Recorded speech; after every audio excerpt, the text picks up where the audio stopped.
Back in 2019, I was working for the sheriff's department, and we got calls from Oakview Center all the time. Oakview was a private locked facility for adult psychiatric patients with criminal histories, people waiting for court-ordered evaluations. The place always bothered me. Not for any big reason. Just the sterile hallways and dead silence. Around 3 that afternoon, the call came in about an assault. Patient down. Serious injuries. Medics staging outside. I met my partner Carol at the main entrance. She was already on her second cigarette, which was a bad sign because Carol only smoked when she was nervous. She blew smoke toward the sign and muttered, she hated this clinic more than all the county jails combined. Dispatch said it was a beating and that medics wouldn't go in without us, standard for places like this when violence kicked off. Even so, the fact they were sitting in their rig instead of pushing inside told me this one was worse than the usual shove in the day room. The administrator buzzed us through the doors and met us in the vestibule, badge already in his hand. He swiped us in, and we walked down the main hallway with 2 paramedics behind us. A couple of nurses in scrubs stood together whispering, watching us instead of doing anything, and the unit felt like it was waiting for bad news. They steered us into a conference room by the nurses' station, where the head psychologist, Dr. Gregory Turner, was waiting. I'd seen him on other calls, always calm and long-winded. Today he looked washed out, hands shaking around a clipboard. He skipped the small talk and explained that about an hour earlier, staff had found 32-year-old patient Daniel "Danny" Wharton in his room with multiple serious injuries. They were worried about a skull fracture and internal bleeding. Staff had called a code. Medics took one look through the door window and backed out to wait for us. Turner said the strangest part was that the doors and windows were locked. Oakview ran everything off an electronic badge system, and according to the access logs, no one had gone into Wharton's room since the morning nurse rounds. No staff entries, no alarms, nothing. Carol frowned and asked if the injuries could be self-inflicted. Turner shook his head right away. Nature of the wounds clearly showed a beating with fists, and probably a heavy object. On top of that, Danny had been in handcuffs attached to the bed frame since a morning incident when he'd tried to swing on a nurse. While Turner talked, I kept glancing at the security guard posted by the door. Big guy in a too tight uniform, hand resting near his radio. Eyes not on us, but on the corridor behind him, like he was waiting for somebody to show up. I'd seen plenty of nervous staff in plenty of bad situations, but this felt different, like whatever had happened in that room still hadn't settled. The administrator stepped back in and said the paramedics were ready. Carol told Turner we'd finish questions later, and that first we needed the medics in with the patient, and nobody in that room argued. The paramedics went into Wharton's room first, and we followed right behind them. The sight inside hit hard even for people used to seeing damage. Young man on the bed, lying in a wide pool of blood, face so swollen and purple he didn't look like himself, hands still cuffed to the metal frame. One of the medics let out a low whistle and said whoever did this clearly wanted him dead. The cuffs were intact, no damage to the lock or chain. There was raw skin around his wrists where he'd tried to pull free, but he hadn't gotten anywhere. Danny hadn't defended himself at all. Carol asked for Wharton's history while the medics worked. Turner said Danny had been 8 months in Oakview after stabbing his ex-girlfriend, with 2 earlier arrests for assault and a court competency order. I asked about enemies. He said arguments often, but no fights with patients. As for staff, everyone had alibis for the time of the attack. Dr. Turner took us to the security room where several monitors showed camera feeds. A skinny tech in a faded polo was already there, badge crooked, fingers tapping the console. He introduced himself as Brad and said he had the relevant footage ready, but his voice shook a little. He started with the exterior cameras from the last 12 hours, fast-forwarding while he talked. No one had entered or left without using an electronic pass, and every swipe matched somebody on the staff schedule. Then he switched to the interior feeds. The second-floor hallway where Danny's room was stayed empty from about 9 in the morning until a little after 1. You could see staff moving in the cross hallway, but nobody walked that stretch by his door. At 13:37, a figure finally appeared. A woman in a white medical coat came into frame, head down, dark hair hanging over her face as she walked straight to Danny's room. She didn't hesitate or look around, just pulled an electronic pass from her pocket and swiped the reader by his door. The light went green, and she went inside. Brad paused the video and brought up the access log window on another monitor. Same timestamp, same room. Badge ID clear on the screen. Then he opened the camera from inside Danny's room and rewound to the same minute. The camera was mounted high in the corner, aimed toward the bed and door. Danny was alone, cuffed to the frame, moving a little but very obviously conscious. The door opened and the woman stepped in, closed it behind her, and walked over to the bed. She leaned over him, blocking most of his upper body from view. As soon as she did, the picture started to break up with horizontal lines, and then it went straight to black. We watched several seconds of black screen with the time code still ticking. Brad pointed out that there were no cuts, no skipped frames, nothing he could see in the metadata. When the picture came back, Danny was lying twisted on the bed, face already beaten and bloody, not moving at all. The woman was standing upright beside him with her back to the camera, white coat spattered with dark stains. She walked to the door, opened it, and left the room without ever lifting her head. Carol stared at the monitor and asked which female staff were on shift at that time. Brad minimized the video and pulled up the list, reading off 3 nurses and a psychologist. He said all 4 had already been checked and had alibis supported by other cameras. Each one showed up elsewhere in the building during that time frame. He sounded like he was trying to convince himself as much as us. I asked him whose badge was used at Danny's door. He zoomed in on the access log, pointed to the name, and swallowed. The pass used belonged to Nurse Sandra Blake. Turner said Sandra had quit 3 weeks earlier, and her badge should have been deactivated the day she left. In their system, that credential shouldn't have opened anything. I told Brad to show us the woman leaving. He scrubbed forward to 13:52, where the hallway camera caught her exiting Danny's room and walking toward the stairwell.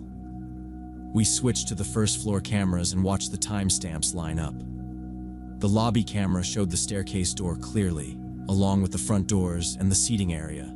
Nobody in a lab coat came through that door during the entire window where she should have appeared.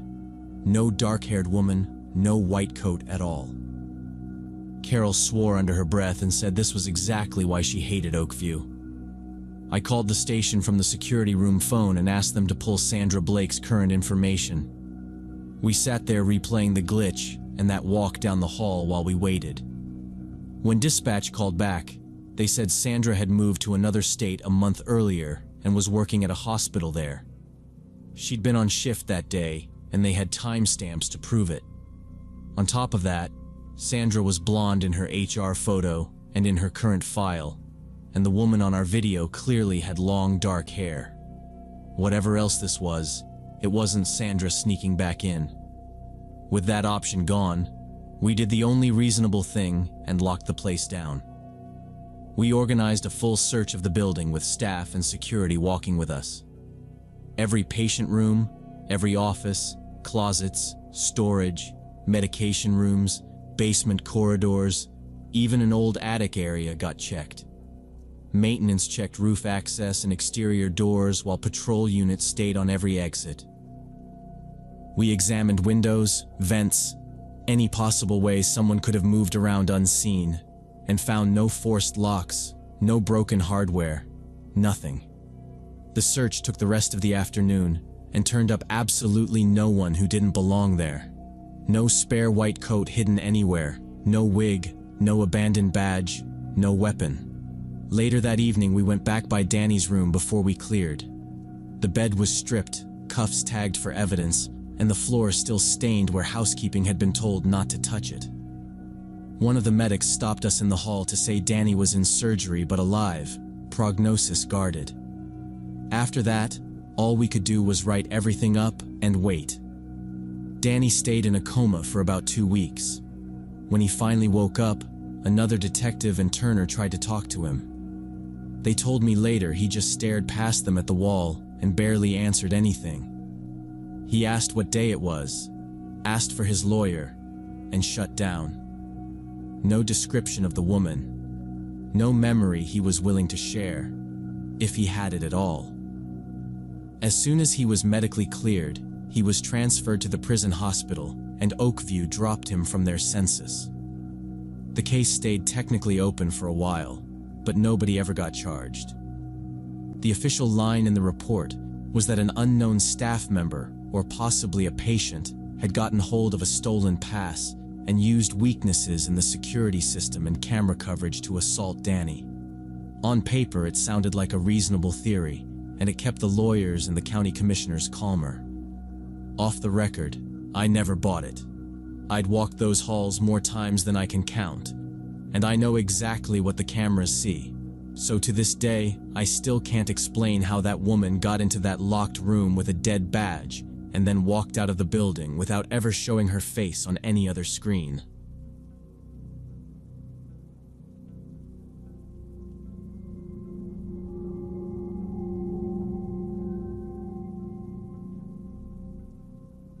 Two years ago, I was working freelance from home, had a flexible schedule, and I'd often be online until 3 or 4 in the morning. My clients were in other time zones, so being awake at weird hours kind of helped. One of my routines back then was lurking on anonymous forums where people talked about programming, games, hardware, whatever. I'd finish a task, open a thread, read some drama, answer a couple of technical questions, then go back to work. In one game dev thread, a user called Silent Key showed up. He asked smart questions about level streaming, corrected some nonsense answers, and clearly knew engines better than most of us. I replied to one of his posts, he replied back, and we ended up going back and forth for a while. The next night we picked up the discussion again. After a couple of days of that, he suggested moving to Discord because the forum message system was clunky. I didn't see a problem, so I dropped my handle and he added me. On Discord, he said he worked as a tester at a mid-sized studio, wanted to move into level design, and hung out on forums to learn and find like-minded people. Sounded normal. We chatted every day, mostly about games and tech stuff. He was quick to answer, always had links, examples, or some trick he'd tried.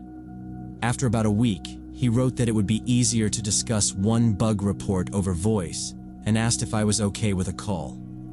I usually avoid calls with strangers, but by then he felt like a regular coworker, so I said yes. His voice was low, calm, very clear, no background noise, no weird vibes.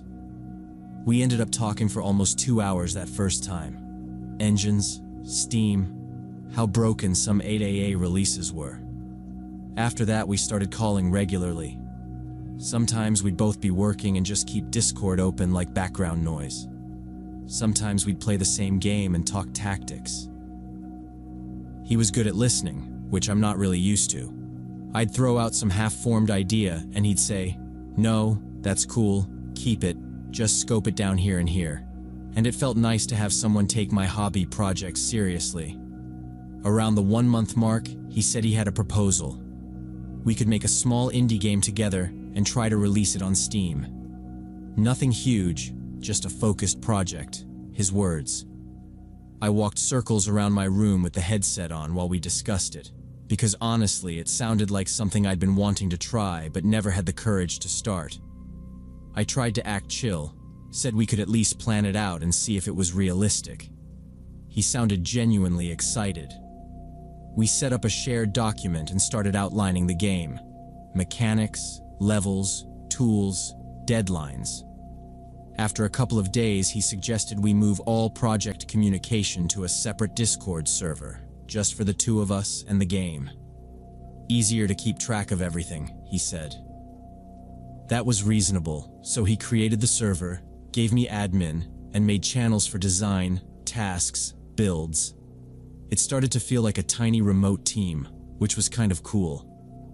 Then he slowly started shifting the conversation to my real life. At first it was small talk, where I lived, what the city was like, if I had roommates, what my parents did. I answered vaguely. Region, not district. They're office people, not job titles. It didn't feel dangerous, just the usual getting to know you stuff. He also talked about himself, but always in blurred terms. Central Europe, mid-sized city. My folks are normal.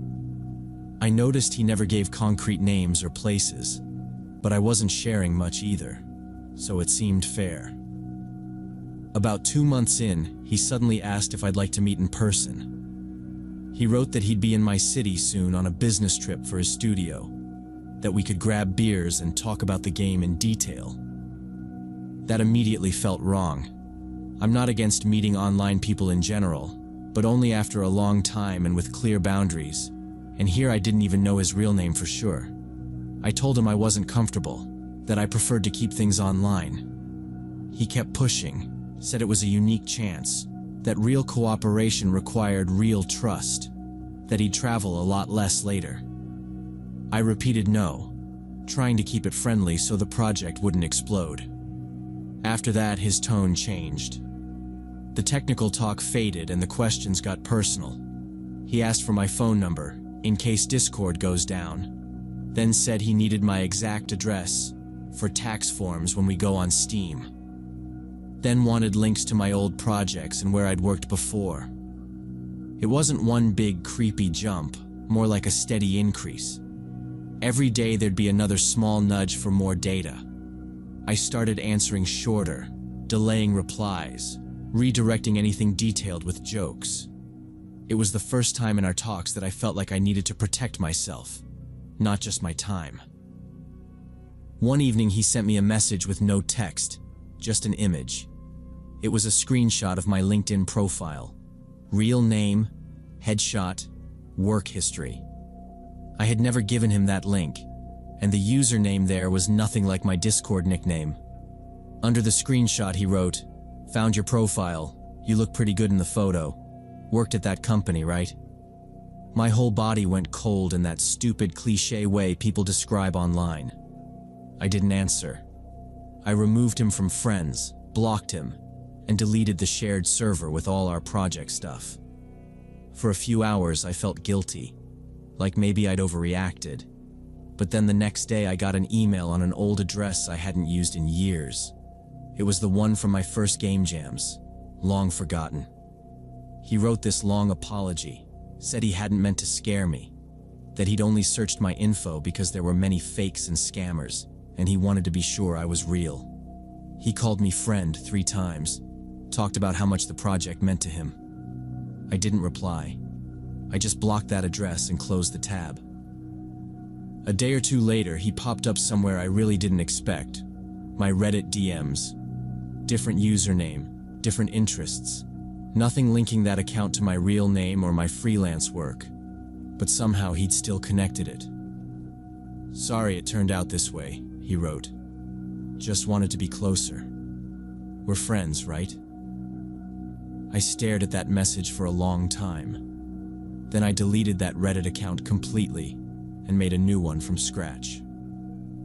After that, it was quiet for a week, and I convinced myself he'd finally backed off. But then, I got a notification about a new follower on my Twitter, which I kept semi-anonymously under a pseudonym. I barely used it, mostly to lurk on game dev posts, so any notification there stood out. The follower was a zero profile, no avatar, no bio, following only me. I thought it was a bot until I opened the timeline. The first tweet, posted minutes earlier, said, "I know it's you. Why are you hiding?" No tags, no context, just that. I blocked the account, went into settings, made the profile private, and stripped my name and bio of anything personal. For the rest of the night, I kept checking if a new account would appear. Nothing did, but it didn't feel like it was over. The last message didn't come online. It came through a courier. One afternoon, the doorbell rang and a guy handed me a plain envelope with my name, no return address. Inside was a stack of printed pages. It took me a few seconds to realize they were my old forum posts from 6 years ago, from a support board where I'd written about a breakup and money problems. Same username, same text, just printed. On top was a small typed note.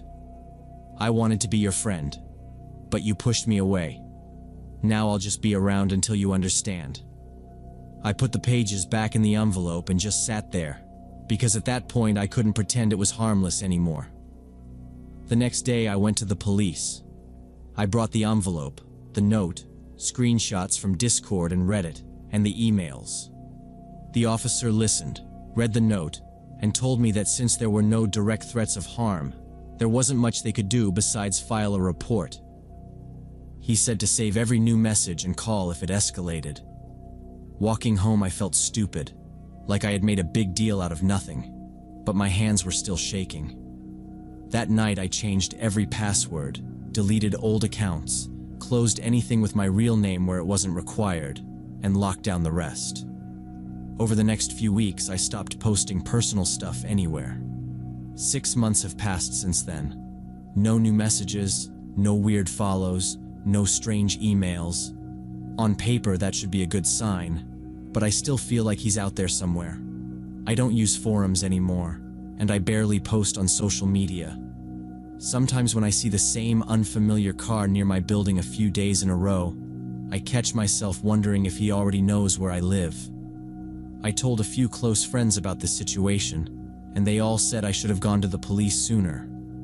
I understand why, but now I don't know what I could have told them at the start besides that some guy from the internet found my public profiles and wouldn't back off. That alone isn't illegal. The note in the envelope was creepy, but still vague enough that the cops said it didn't count as a direct threat. I've thought about moving to another city and starting over with a new address and number, but it feels extreme and expensive for something that might not fix anything. My therapist called it cyberstalking and told me I did the right thing by cutting all contact and not engaging. Said people like that feed on attention and going dark was smart. I check over my shoulder, ignore friend requests, worry about privacy settings, and hope he's moved on or gotten help.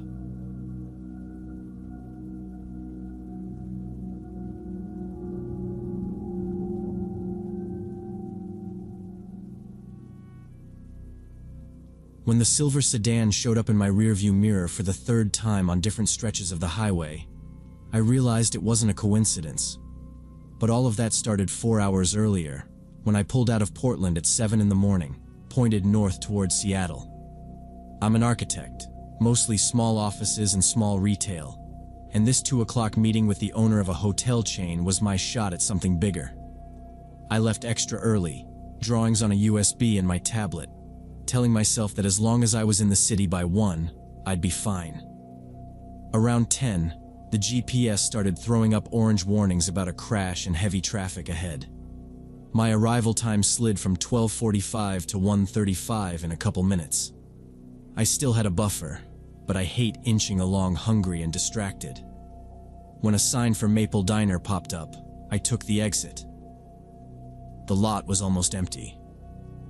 Inside, an older waitress wiped the counter, 2 truckers sat near the window, and a guy in a faded denim jacket had a table by the door.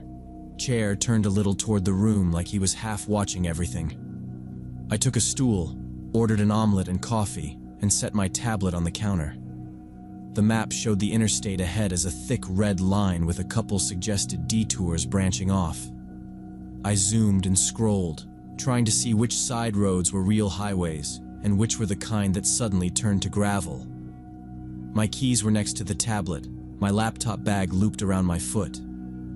I wasn't paying real attention to anybody, but every time the screen lit up, I felt the guy by the door looking over.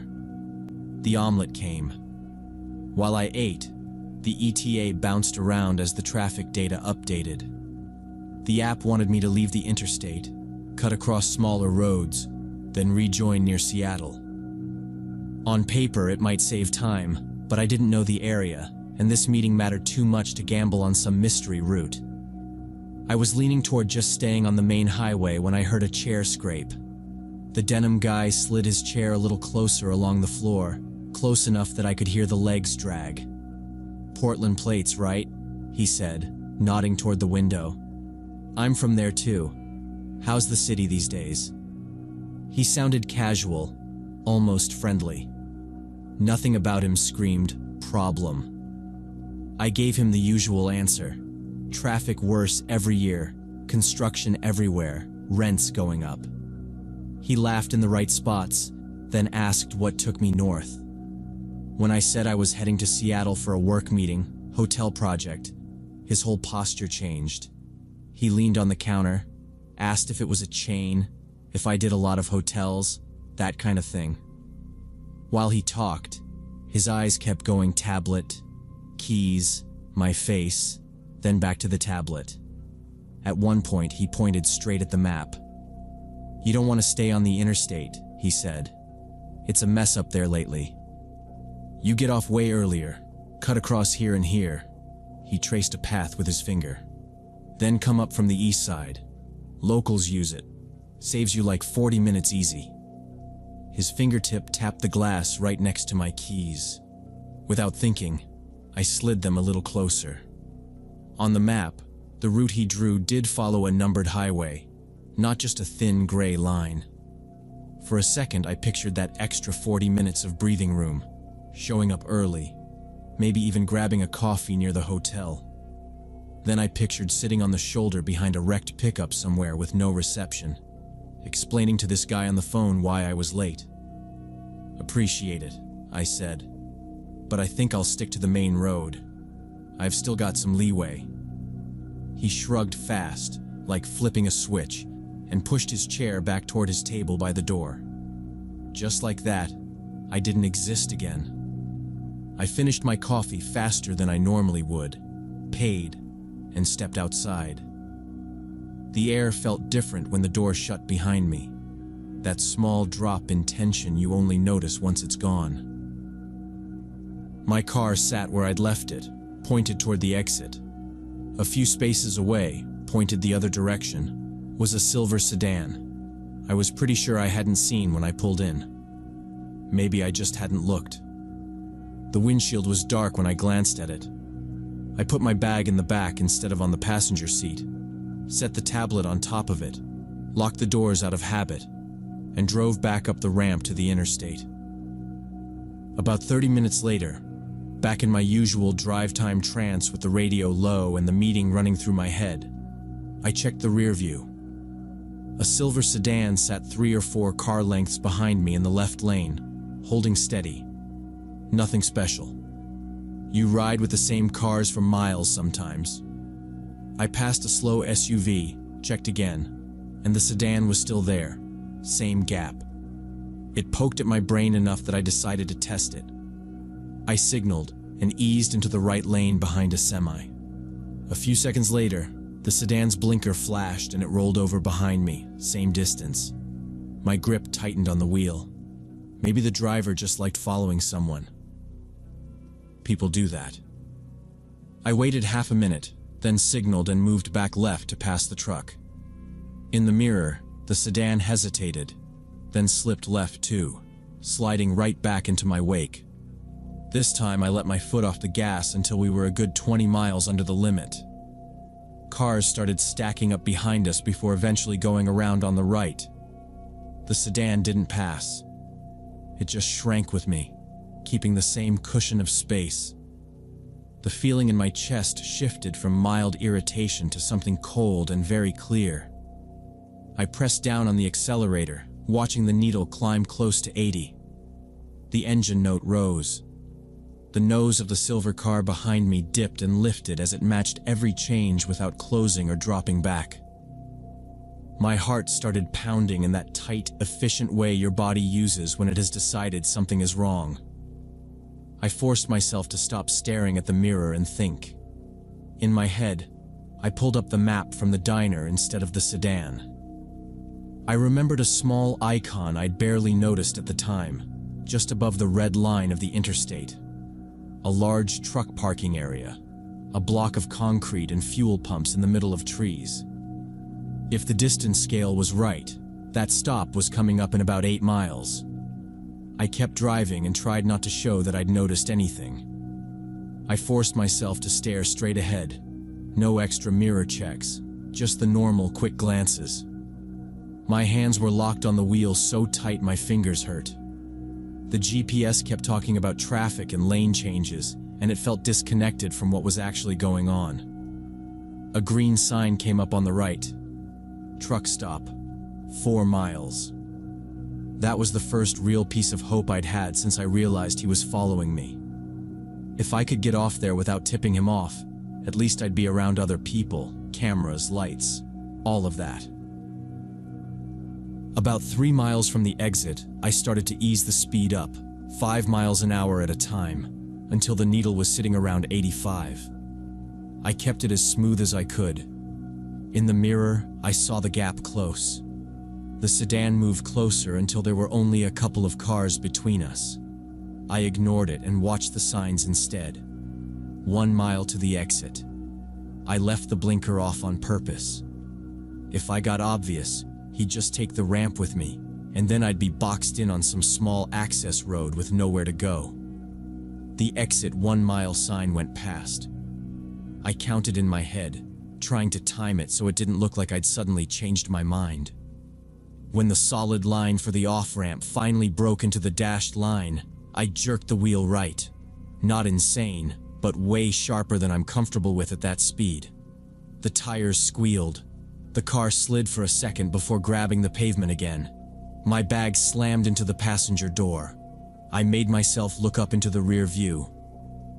The silver sedan shot past in the left lane, still flying straight, way too far forward to make the exit without doing something suicidal. It never even dipped toward the ramp. Seeing it keep going instead of following made everything go weak and shaky. I coasted down the ramp, forcing my breathing to slow down before I reached the bottom. The truck stop opened up in front of me, rows of parked semis and a low building with a little diner attached. I headed straight toward a cluster of truckers standing near their rigs. Guys in work boots, safety vests, big thermos cups in their hands. I pulled up close, put the car in park, and rolled down the window. I didn't sugarcoat anything. I told them there was a silver sedan that had been on me for about 60 miles, copying every lane change, matching my speed, that I'd just thrown my car onto the exit at the last second to get away. I said I didn't know what the driver wanted, but I didn't feel safe going back on the highway. They didn't laugh or tell me I was paranoid. One man, maybe mid-50s with a gray beard, stepped forward and squinted down the ramp toward the interstate. Then he leaned in a little and asked for the plate if I had it, what the driver looked like, where I'd first seen him. I gave him the state and numbers as best I could remember. Told him about Maple Diner, the denim jacket, how the guy had pushed this shortcut on back roads. "Stay here," he said. "Lock your car and go inside. I'll call it in." That was exactly what I wanted to hear. I parked properly in a slot, locked up, grabbed my bag, and went into the diner. I sat by the window so I could see my car and the line of trucks. Through the glass, I watched the gray bearded driver on his phone, pacing a little, one hand on his hip, looking toward the freeway. Roughly 15 minutes later, a highway patrol car pulled in. No lights, moving slow. The officer talked to the trucker first, then came inside and walked straight over to my table. He asked for my license, sat down across from me, and told me to start from the beginning. I went through it step by step, leaving Portland early for a hotel project meeting, stopping at Maple Diner, the man in the denim jacket who kept watching my tablet, his suggestion about the side road route, then the silver sedan showing up behind me and staying there no matter what I did. When I gave the plate number, the officer wrote it down, repeated it back, and had me check it. When I described the suggested route in more detail, he frowned. "We've had 3 robbery reports on that back road in the last couple months," he said. "Same general area. In one of them, they beat the driver and left him in the woods. Your story fits the pattern a little too well." My stomach dropped hearing that. The shortcut on my screen stopped being an option and turned into something I'd almost walked into. The officer said they'd run the plate and pass the info to detectives. Then he asked if I still needed to make it to Seattle that day. I told him yes, but I wasn't getting back on the interstate alone with that sedan somewhere out there. He nodded like that was the only reasonable answer. He said he was heading north anyway and offered to escort me most of the way. We left the truck stop together, his cruiser in front, my car behind, and merged back onto the highway. For the rest of the drive, every car behind me looked suspicious, but the silver sedan never showed up again. And I still think about how easily I could have turned off with that stranger and never made it to that meeting at all.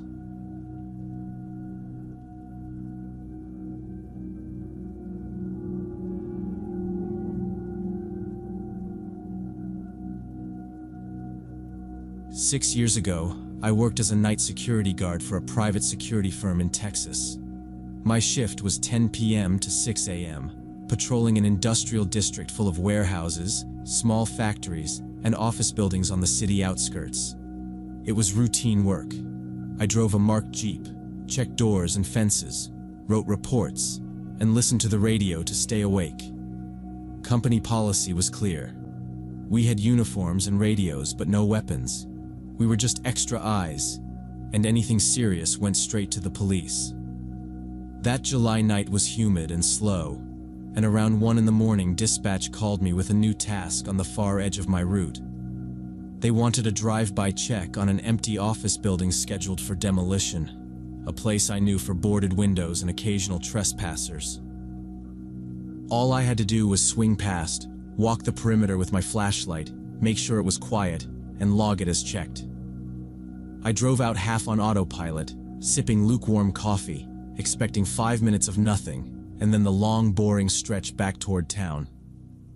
I reached the site around 2 a.m. The building sat alone in a dead parking lot with a few broken lights and no traffic anywhere. I killed the engine, cracked the window, listened for a moment, heard nothing but insects and my cooling motor, and then grabbed my flashlight. I walked slowly around the building, checking chain-wrapped doors and boarded windows, sweeping the beam over concrete and weeds, seeing no fresh damage or open points. Everything looked exactly like the last week, so I turned back toward the Jeep, already forming the usual all-clear line in my head. Then I noticed a soft orange glow off to the right, past the crumbling edge of the lot, flickering behind a thin line of trees. It was low, steady, and the Jeep was off, so it wasn't my lights. It looked exactly like a small campfire burning out there. My first thought was homeless folks, or maybe kids drinking, and either way, an open flame that close to an abandoned building was a problem. I decided to check it on foot instead of driving closer, since the engine and headlights usually scared people off before I could even talk. I turned my radio volume down, stepped off the cracked asphalt into the field, and walked toward the trees, watching the glow brighten with each step. When I got close enough, I stopped behind one of the last trunks and leaned out a little, just enough to see whoever was around the fire. It wasn't 2 guys in blankets. There were 5 or 6 adults in camping chairs, passing cans from a cooler, talking over a small controlled flame. They had a folding table with paper plates, a tiny speaker playing rock music very low, and they looked like co-workers on a weird midnight picnic. I didn't see any vehicles anywhere near them, no cars or trucks in the field, just my Jeep back by the dark office building.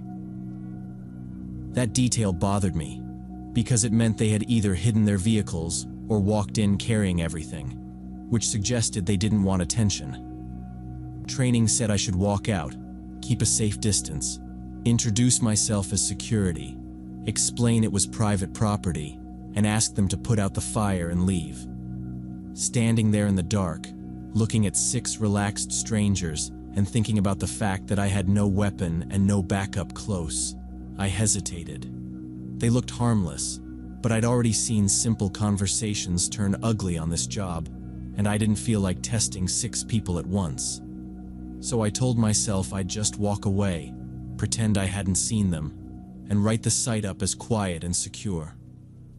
I began backing up slowly along the same path I'd used coming in, keeping my eyes on the fire and trying not to make a sound. My heel came down on a dry branch hidden in the grass, and it snapped with a loud crack that cut through the quiet. Everyone by the fire went suddenly silent, turned slowly in my direction. One of them turned on a bright camping lantern and pointed it my way. The sudden white light hit me hard, and I realized there was no shadow left to hide in. I was standing there in full uniform, patches on my sleeves, helmet, big service flashlight in my hand. Our uniforms were dark blue, almost black, with reflective stripes that bounced the light back at them. For a couple seconds, nobody said anything. They just stared at me, and I stared back. Right then it hit me how bad this looked from their side.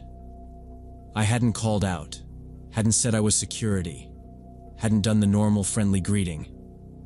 I had walked in on them without a word, and just stood there watching from the trees. In that lantern glare, I probably looked like some cop who had been spying on them, or maybe something worse. One of the guys closest to the light half stood up, hand on the arm of his chair, and yelled, voice shaky, "Who's there? Hey man, what are you doing?" Somebody else said something like, "Dude, say something," but I couldn't tell if he meant me or his friend. In my head, I knew exactly what I was supposed to say. Something like, "Security, just checking the property. You can't have a fire here. I'm going to need you to head out soon." Simple script I had used plenty of times before, but my mouth didn't cooperate. I felt this tight, stupid panic, not even about danger, more about how awkward and wrong the whole thing already was. Instead of talking, I broke eye contact, turned around, and started walking back toward the Jeep as fast as I could without actually running. The grass brushed against my boots, and I focused on not stepping on another branch. Behind me, the campsite exploded in noise. I heard chairs scraping, a cooler lid slam, and overlapping voices all at once. Someone said, "What was that?" Another voice, sharper, "You see his uniform?" A third, higher one said, "He just stood there, man. He was just standing there." I still didn't look back. I kept my eyes on the dark outline of the office building and the faint blocky shape of my Jeep at the edge of the lot. When I reached the asphalt, I finally let myself move faster. I cut straight across the empty parking lot, climbed into the driver's seat, and pulled the door shut harder than I meant to. My hands were shaking a little when I shoved the key into the ignition. The engine turned over loud in the quiet space, and for a second I just sat there, listening to it. I was suddenly sure they could hear exactly where I was. I shifted into drive and started rolling away, keeping my headlights off so I wouldn't light up the field or their camp again. All night, driving between sites, I kept thinking about those people by the fire and how it must have felt when I walked away without a word. The more I replayed it, the more I really realized how strange and threatening my behavior had been. I was supposed to be the calm one, introduce myself, explain it was private property, maybe warn them about the fire and move on. Instead, I turned them into a story, some silent guy in uniform watching from the dark and disappearing. The next day, after I finally slept, I checked the map and saw that spot sat on the line between the industrial zone and public land out there. I didn't write any of it in my report, didn't tell my supervisor, didn't mention the fire or the people or the way I'd basically abandoned the contact. On paper that night was just another all clear, but in my head, it never really ended. I still picture them packing up in a hurry, stamping out the fire, throwing their stuff together, looking over their shoulders, and wondering if I was coming back with cops, or if I hadn't been official at all. If I was in their place, I know I'd be replaying that moment for years. Even now, 6 years later, I think about that more than any real incident from that job. I don't remember every alarm or trespasser, but I remember that lantern, that field, and those voices asking who I was. And I regret not just walking up, saying hello, explaining the rules, maybe even joking about how creepy I'd made it, instead of leaving them with a story that probably still bothers them the way it still bothers me.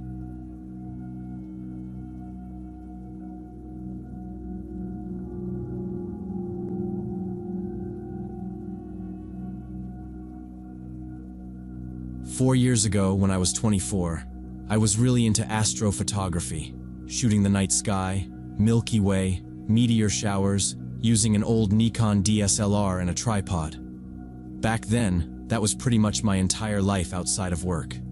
I did help desk stuff in the day, then spent nights checking cloud cover, moon phase, forums, all that. My friend Brian, who was 26, was the only person I knew who was just as obsessed. He had a slightly nicer Nikon, an equally cheap tripod, and the same weird idea that driving an hour into nowhere to stand in the dark was a fun way to spend a night. We had our usual safe spots: a pullout by the highway, a dirt road near some fields, a public boat ramp. We'd scouted them in daylight, checked maps to make sure we weren't in someone's backyard. Worst thing that ever happened was a bored cop rolling up, seeing the tripods, asking if we'd seen any UFOs yet, and driving off. It felt predictable. We liked predictable. That August, around the Perseids, Brian texted me at like 11. He said some guy at work told him about an abandoned quarry about an hour from the city. Supposedly it had been shut down 20 years ago, no lights for miles, insane sky, dirt road in, but totally fine for a regular car. On paper, it was exactly the kind of place astro people brag about online. It also sounded like the setup to a bad Reddit story, so I called him. "Is this guy normal?" I asked. "Or is he trying to lure you to a murder quarry?" Brian laughed and said the dude was just a forklift operator whose uncle used to work there. Sometimes the gate was locked, sometimes it wasn't, but nobody cared. He'd gone out there to drink with friends and said he'd never seen security, never seen another car. Brian's logic was simple. If anyone showed up and told us to leave, we'd apologize and go. I kept thinking about trespassing, fines, and the fact our gear cost more than his Subaru. In the end, I did what I always do. Pictured the photos. Milky Way over a huge empty pit, no light dome, maybe some rusted machines as foreground. After 10 minutes of back and forth, I told him, "Okay, but if anything feels off, we're done." No arguing, no one more shot. We leave. We loaded his old Forester around 2 a.m. 2 camera bags, 3 tripods, coffee, snacks. The highway was empty except for a few trucks. Once we turned onto the smaller county road, it got properly dark. No streetlights, just occasional mailboxes, then nothing. I remember watching the cell signal drop to 0 and feeling that little twist in my stomach you get when you realize you're really on your own. The GPS eventually told us to turn onto a dirt road. We followed it until the headlights caught a pair of metal gates. A faded sign on one side said "Private property, no trespassing," but the gates were standing wide open. Brian left the car idling while we stared through the windshield. There were no buildings lit up, no vehicles, just the road disappearing between low mounds of rock. "We can still pick the lake," I said. "We can," he answered, but his hands stayed on the wheel, not the shifter. It did look abandoned. No fresh tire tracks that I could see, weeds growing up along the fence. I told myself that if this place was active at night, there'd at least be a chain on the gate or a light somewhere. He eased us through. The road started descending, winding between gravel hills. then opened into the quarry floor. This big flat area ringed by high rock walls. Rusted containers, broken concrete, old metal frames were scattered around like someone had just walked away mid-shift years ago. No houses, no distant highway noise, just us and the car. We parked near what looked like an old loading spot, killed the engine, and stepped out. The sky was ridiculous. The Milky Way was bright even without the camera, and for a while we just slipped into our routine. Tripods, cameras, test exposures, focus checks. Long exposures make time blur. 30 seconds at a time doesn't feel like much until you realize an hour has gone. We kept drifting farther from the Subaru, chasing different compositions, trying to keep the car out of the frames.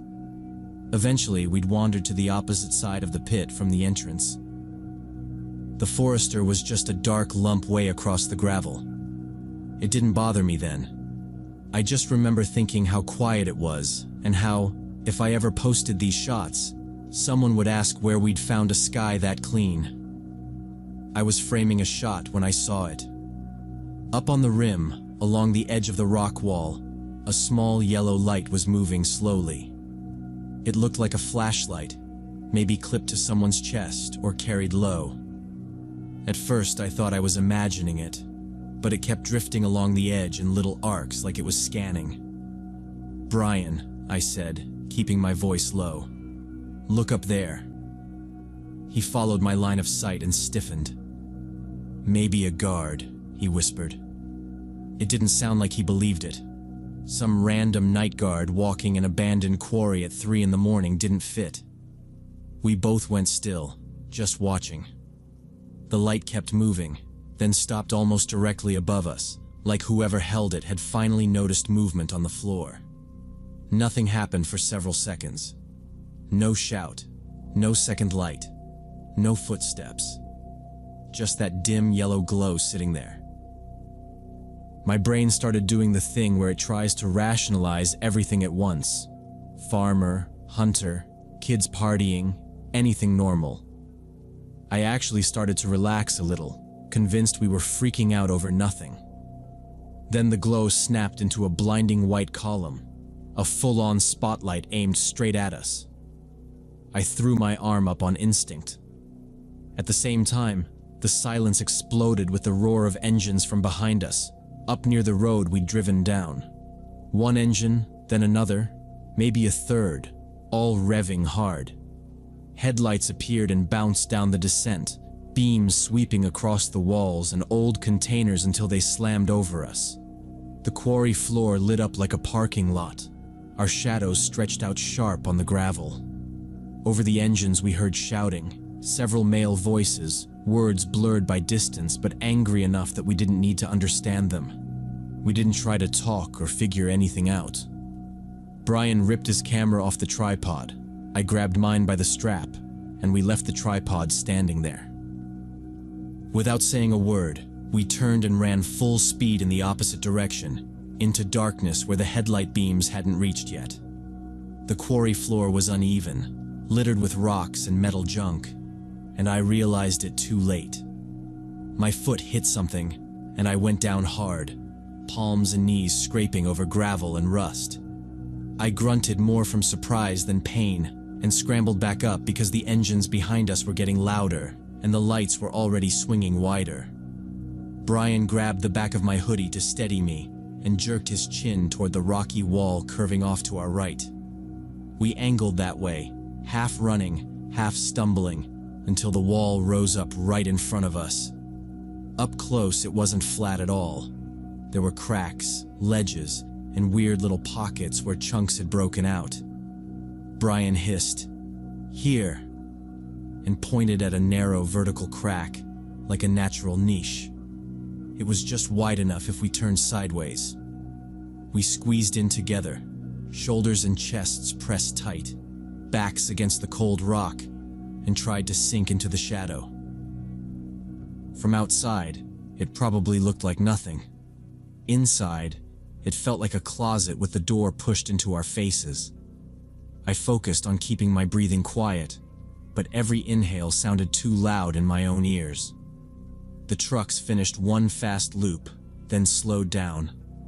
Now they were methodically circling, cutting across the middle, headlights and spotlights sweeping like they were doing a grid search. There were 3 pickups, 2 white and 1 dark, and I could see silhouettes standing in the beds swinging flashlights over the ground. Every time a beam passed near us, my jaw clenched. Voices bounced around the walls, men yelling to each other, but the echo twisted everything so it all blurred together. I couldn't understand a single word, just tone, and that tone was pissed. One of the pickups peeled out of the circle and rolled straight toward our side. The engine got louder. The headlights washed over broken rock in front of our crack, and a guy in the bed started dragging his flashlight along the wall.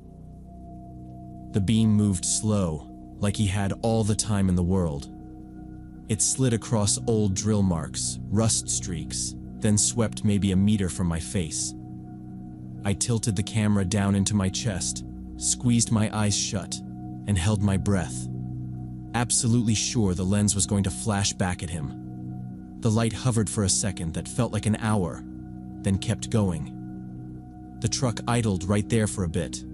Then the driver revved and turned away, heading back toward the center. A minute felt like an hour, but the pickup drove past without noticing us in the shadow of the crack. I wanted to pull out my phone and call the police so badly my fingers twitched, but I was terrified the screen light would give us away. Down there it was pitch dark except for their lights. Any little glowing rectangle would look like a flare. So I left it in my pocket and just sat there, counting my own heartbeats while the trucks kept crawling around the quarry. I lost track of time. It was probably 30 minutes, maybe more. The pickups kept patrolling the quarry floor, sometimes stopping in a cluster like they were arguing about what to do next. Then one of them headed toward the entrance where we'd parked. We heard tires on broken glass, then the crack of something shattering loud and clear even with the engines. More breaking glass followed, metal creaking, doors slamming. They were all over Brian's Subaru. "They're in the car," he whispered, breath hot against my ear. "They're tearing it apart." I pictured them going through our bags, seeing the cameras and tripods, realizing we weren't some kids sneaking in to drink. We were 2 strangers who now knew there were at least 3 trucks and a handful of men doing something out here they didn't want seen. Sitting still started to feel less safe than moving. If they decided to widen their search on foot, that crack wasn't going to save us. Brian leaned closer after a long stretch where the engine sounded farther away. "We need to get on top," he whispered. "We can't wait them out. Look right." I turned my head and peered out past the edge of the niche. A little farther down, the sheer wall turned into a steep slope, more angled than vertical. Loose rock, dirt, some scrub bushes. It looked awful, but climbable. We waited until all 3 sets of headlights were on the opposite side of the quarry. When their beams crossed in the middle, we slid out of the crack and hugged the wall, moving sideways as fast as we dared. Every scuff of my shoe sounded huge. The engines and shouting covered most of it, but I still kept waiting for someone to yell. When we reached the slope, I realized it was even looser than it had looked from the crack. We started climbing anyway, hands and feet, grabbing at rocks and little bushes. Gravel poured down under us. Twice my foot slipped and I slid a couple feet back, skinning my knee and jamming my fingers into anything solid to stop.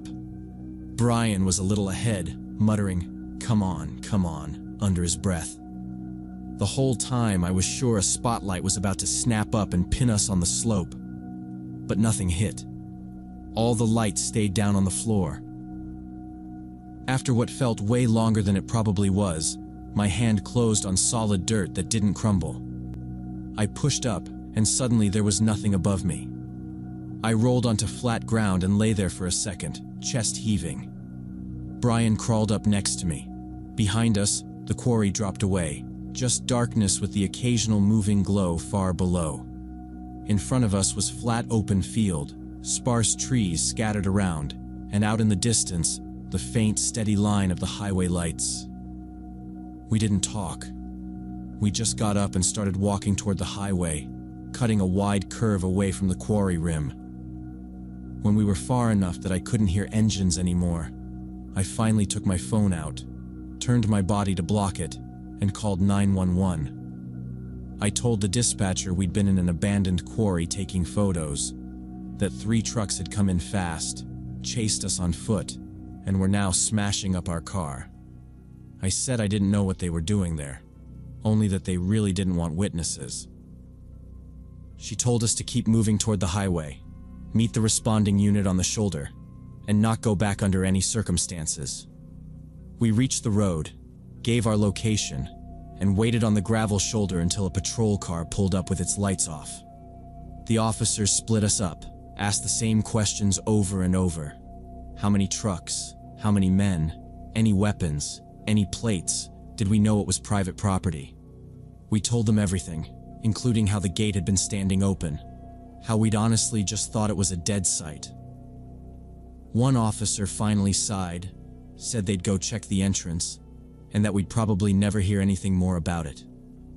They gave us a ride to a gas station, dropped us there, and that was basically it. Our car was totaled, insurance was a nightmare, and nobody ever called to say what those guys had been doing out there.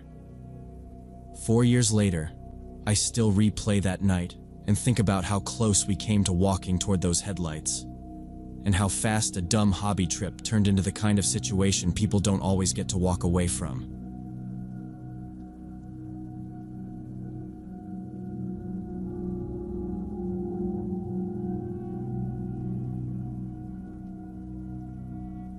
During the summer of 2019, me and my buddy Mark planned a 5-day hiking trip through a state park known for canyons and waterfalls.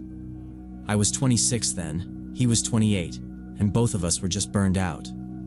Mark works as an engineer for a construction company, always thinking about load limits and safety margins. I run a tiny computer repair business out of a rented room, mostly fixing broken hinges and explaining to people that the internet didn't disappear. Their Wi-Fi did. 5 days with no clients and no traffic sounded perfect. We hit the outdoor store, spent more money than we meant to, and laid everything out on my living room floor the night before we left. 2 tents, food for 5 days, a small stove, water filter, basic tools, first aid kit. Mark showed up with a GPS tracker and 2 flare guns his dad had pushed on him. His dad used to work search and rescue and apparently drilled into him that you never go out naked. Mark joked, "If we die out here, at least we'll be easy to find," and tossed the GPS on top of my pack. I rolled my eyes, but I didn't argue. It was a popular state park. I honestly thought the worst we'd see would be blisters and maybe some annoying campers. The first 2 days were pretty much perfect.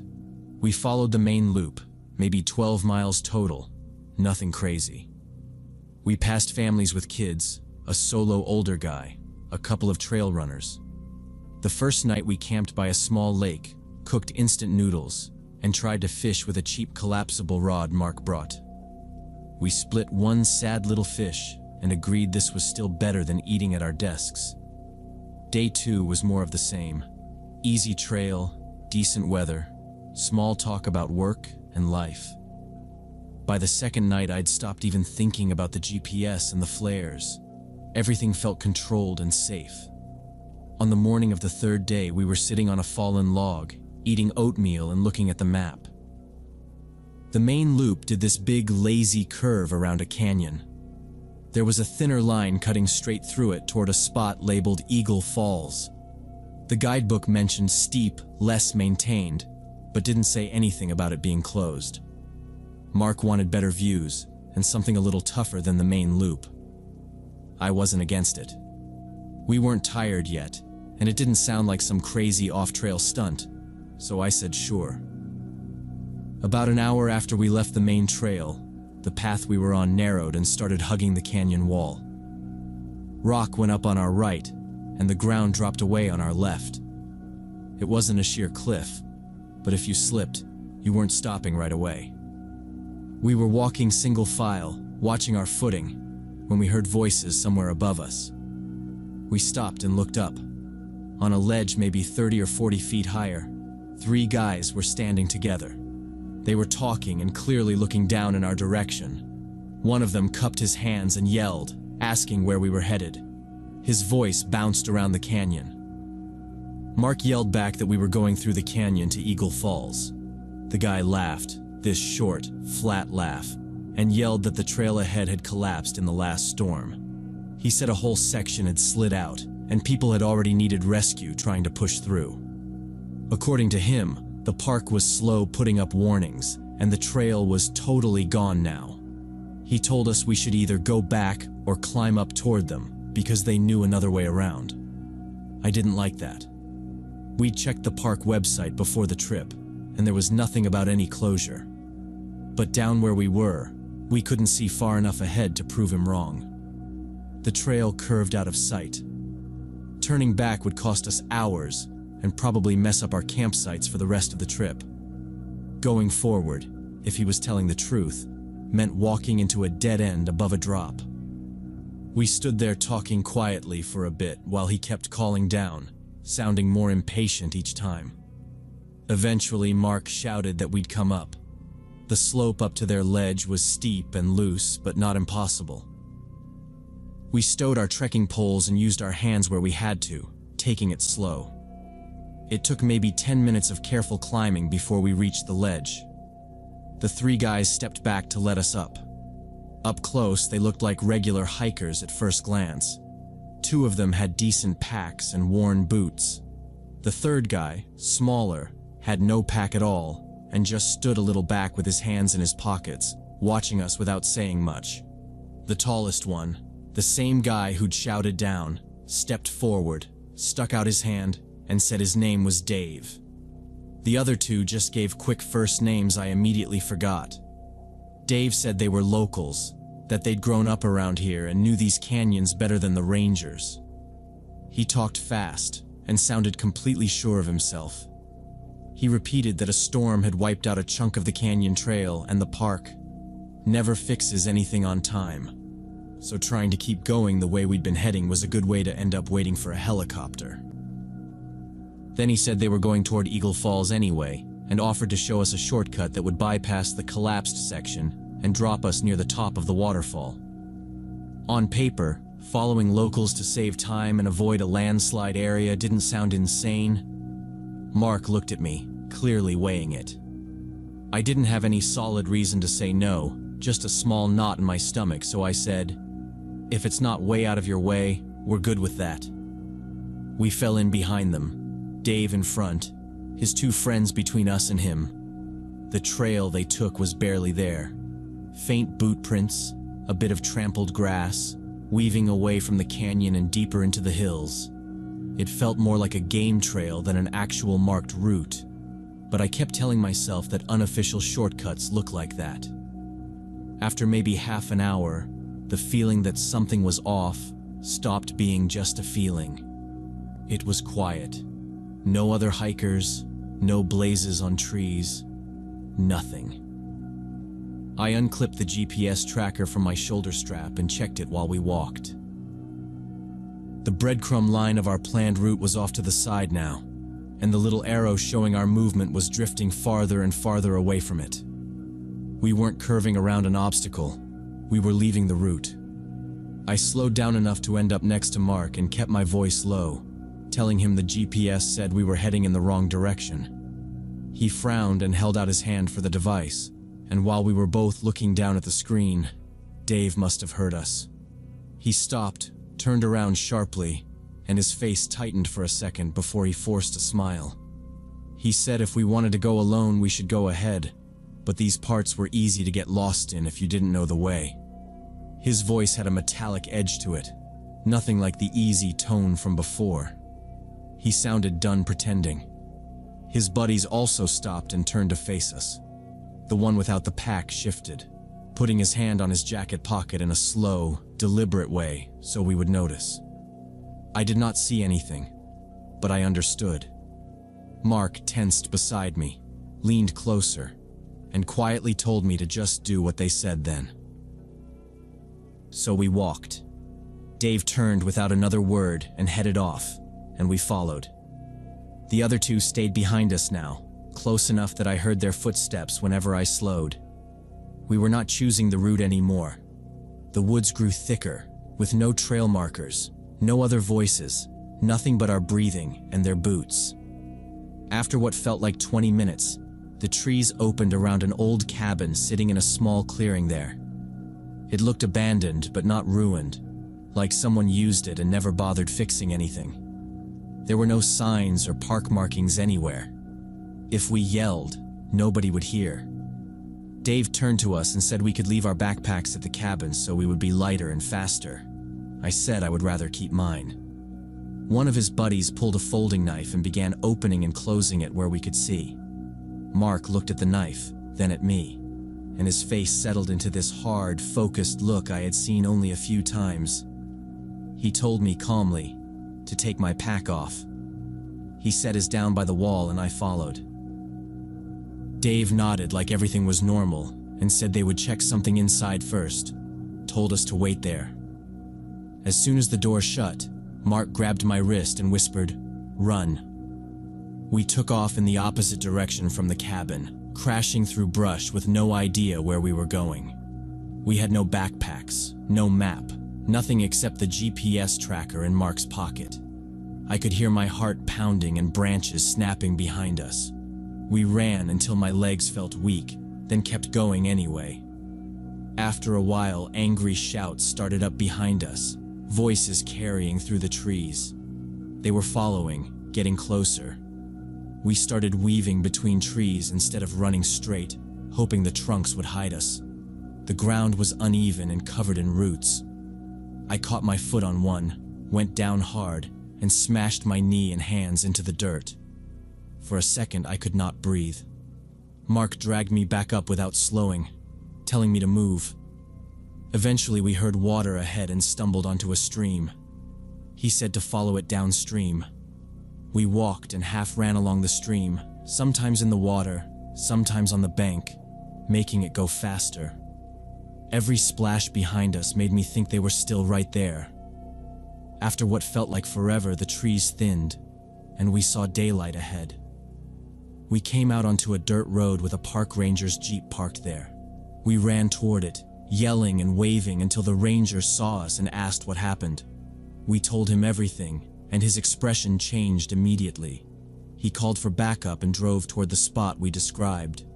Later, they said the cabin was empty, the men gone, our backpacks ripped open with valuables missing.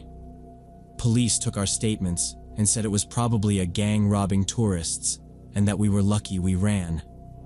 They never found those men, and I still wonder what would have happened if we had not run.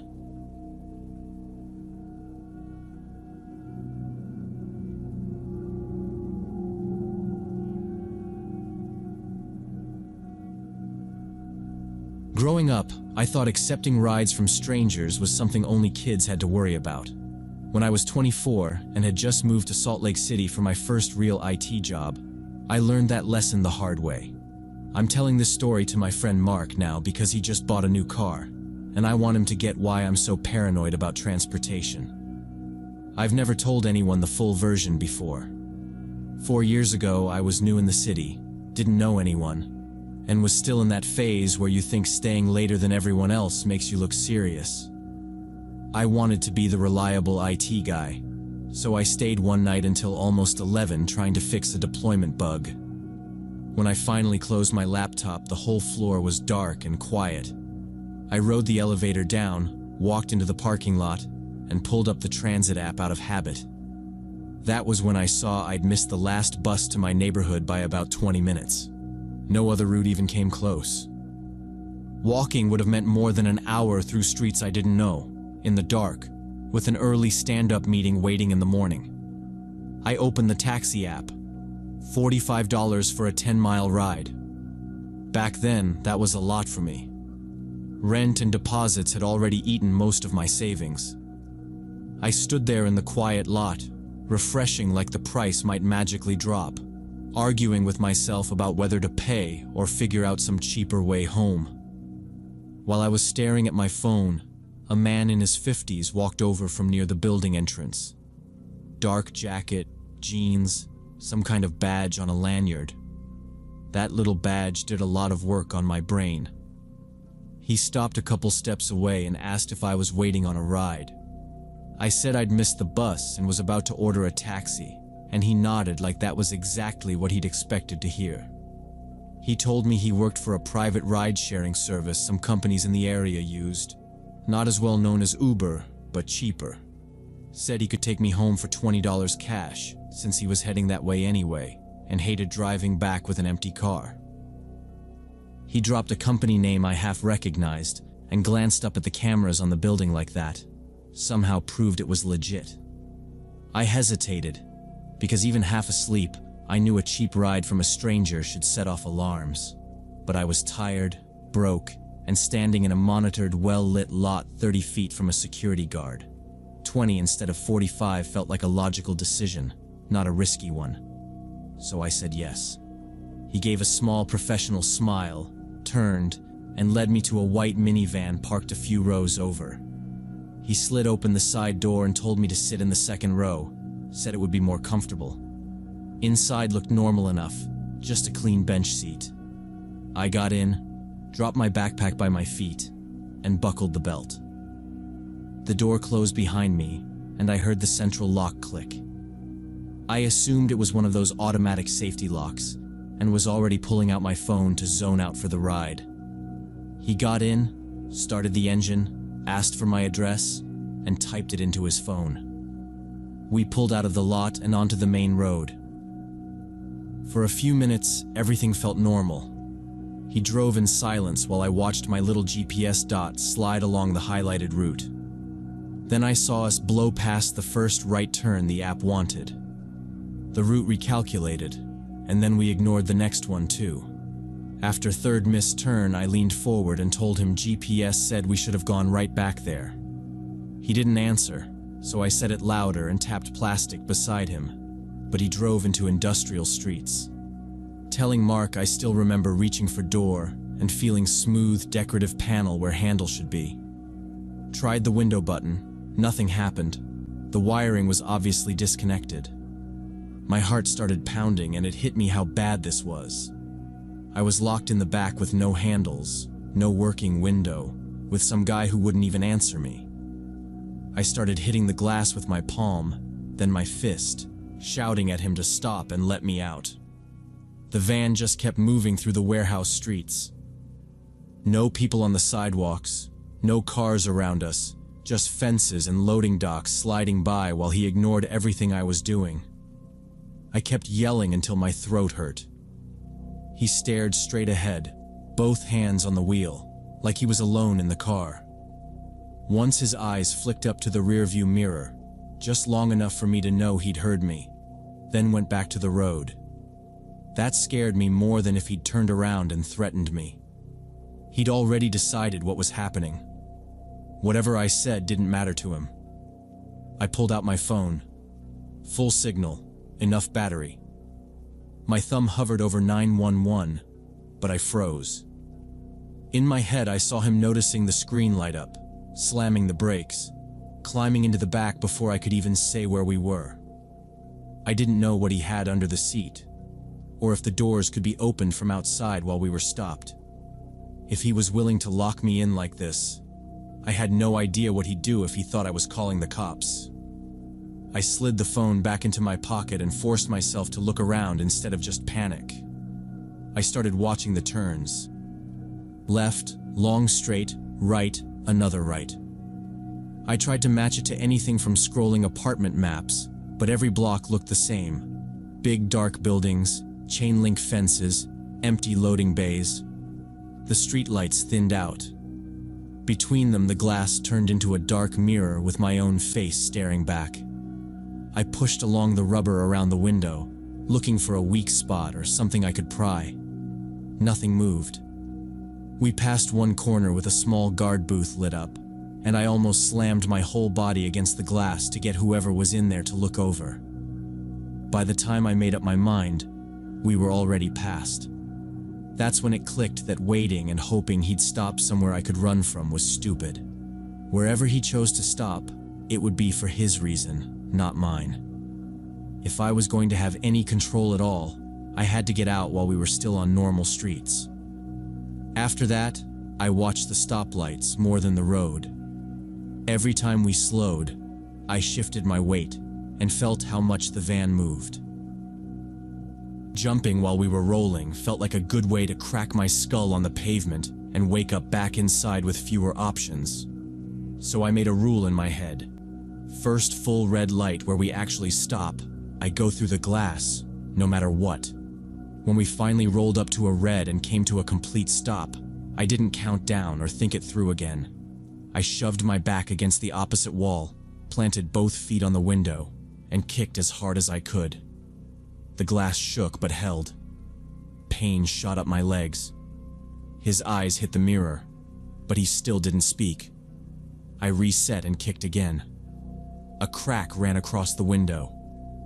Third kick, the glass blew outward in one loud break and dropped into the street. I grabbed the top edge and pulled myself through. The remaining shards sliced my palm and tore my clothes, but I didn't stop. I tumbled out, hit the road on my shoulder, and scrambled up while the light was still red. I heard the engine roar behind me. By the time I turned my head, the van was already flying through the intersection, not even waiting for green. There was a 24-hour gas station a block away. I ran for it, pressing my bleeding hand against my shirt. Inside, the clerk froze when he saw me and asked if I needed an ambulance. I told him I needed the police. We used the store phone because my hands were shaking too much. I gave the dispatcher what I had: white minivan, older guy in a dark jacket, some badge on a lanyard, the general direction we'd driven, the office park I'd started from. The officers showed up, took one look at my hand and shoulder, and started taking photos. They had me go through the story twice, slowing me down when I skipped parts. When one of them asked for the plate number, I had to admit I'd never checked it. He didn't yell, but his jaw tightened. He said they'd pull camera footage from around the office and the industrial streets, see if they could match a van and driver, and told me not to accept unofficial rides again. They offered me a ride home in a patrol car. I said yes immediately and didn't look out the windows much on the way. Now I'm at Mark's kitchen table with a beer going warm in my hand, and I tell him to only use licensed rides, to always check the plate and the driver's face against the app, to get out the second something feels wrong, even if it makes him look rude or paranoid. I tell him saving $20 isn't worth being locked in a moving box with someone who won't even admit you're there. He looks at me, and I can see he understands I'm not telling him everything about what happened in that van before I broke the window.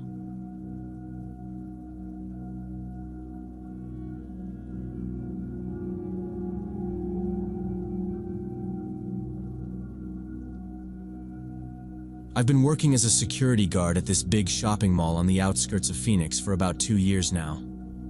My shift starts at 1 in the morning and ends at 8, so I walk the empty floors, check doors, watch cameras. Usually nothing happens. I like the quiet. That night I came in as usual, grabbed my keys and radio, did the first floor check. By 2 a.m., I was on the 3rd floor in the electronics wing when I heard footsteps behind me and turned around. The hallway was empty. The emergency lights were on, so I could see a good stretch in both directions. No movement, just the hum of the ventilation. I listened for another step or a door click. Nothing. I told myself it was the building settling and kept walking, but I was looking over my shoulder more than usual. At the stairwell, I opened the door a crack and listened for cleaning staff. No carts, no vacuums. I thought about radioing the operator, then pictured him asking what I'd actually seen, and let it go. About 10 minutes later, I was riding the escalator down to the 2nd floor, when something moved at the railing above me. Just a shape stepping back out of sight, fast enough that I couldn't say what they looked like. I stopped halfway, turned around, and went back up. I walked the loop again with my flashlight out, checked every little seating area and pillar. Nobody. I finally called Central, asked if they saw anyone near the third-floor rail. The operator said it was just me on his screens. I asked if any doors had tripped, or if he'd seen motion on the other floors. Nothing. He joked that I needed more coffee. I laughed it off and kept working, but I put my keys in my pocket and kept the flashlight in my hand. On the first floor, I did the usual pass by the entrances, all secure, alarms armed. My stomach was growling, so I cut through the service corridor into the staff break room to eat and just check my phone. I was in there maybe 15 minutes, answering a text from my sister, trying to convince myself I was just jumpy. When I opened the break room door, he was already there. A man stood across the hallway, 5 meters away under a dark jewelry store sign. Middle-aged, worn jacket, dirty jeans, hands at his sides. He stared straight at me, unblinking, face empty. I know every overnight employee in that building. He wasn't one of us. I stopped and called out, asking who he was and how he got in. He didn't answer. He just stared a second longer, then turned his back and walked toward the emergency exit at the end of the corridor. Not hurrying, not sneaking, just heading straight for it like he owned the place. I followed at a safe distance, one hand on my radio, telling him the mall was closed and he needed to stop so I could escort him out. He never looked back or changed pace, just kept walking toward the red exit sign. I lifted my radio and called Central, watching him while I talked. I reported an unauthorized male on the first floor heading to the south emergency door, gave a quick description, told them to check cameras and exits. My heart was pounding. The operator came back and said he didn't see anyone at that door or in that hallway, just me. I repeated myself, tighter, said he was right in front of me. The answer didn't change. I reached the emergency exit expecting the alarm, but the door was closed, latch engaged, alarm light steady. There was nowhere he could have gone except past me, and that hadn't happened. After that, I walked the mall jumpy, avoiding stock rooms and staying in open areas. By 6, the last task was taking the trash to the dumpsters. I checked the window by the service door, saw an empty loading dock, and pushed the bins outside. It was still dark. I was rolling out the second bin when I heard footsteps behind me. I turned around quickly. The same man was standing at the corner of the building, 5 meters away. He took a step toward me, then another. I yelled for him to stop, but he kept walking, silently, with that same empty expression. My brain was trying to decide if I should reach for my radio or the keys first. I dropped the bin handle and backed up toward the door, still facing him. When I realized he wasn't slowing down at all, I stopped talking and just ran. He sped up as soon as I moved. I heard his shoes on the concrete behind me, faster than before. I grabbed the handle of the service door, yanked it open, and almost fell inside. I slammed it shut with my shoulder and threw the bolt. Only then did I realize I was breathing hard, like I'd just sprinted a lot farther than that short distance. Through the narrow glass panel in the door, I saw him reach it a few seconds later. He tried the handle calmly, like he had all the time in the world. Then he leaned in closer to the glass and just stared at me. Same blank face, but now I could see his eyes more clearly. No anger, no surprise, nothing. I told him the police were on their way and that he was trespassing. Said it in my professional voice, the one they teach you in training. He didn't react. He just watched me like I was a TV screen. We stood like that for what felt like forever, me gripping the radio in one hand and the bolt in the other.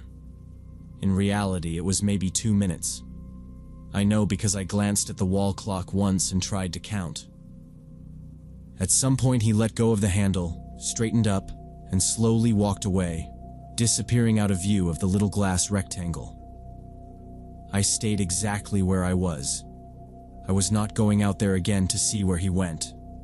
I called the police from that hallway, leaning on the wall, giving them the fastest description I could without my voice shaking too much.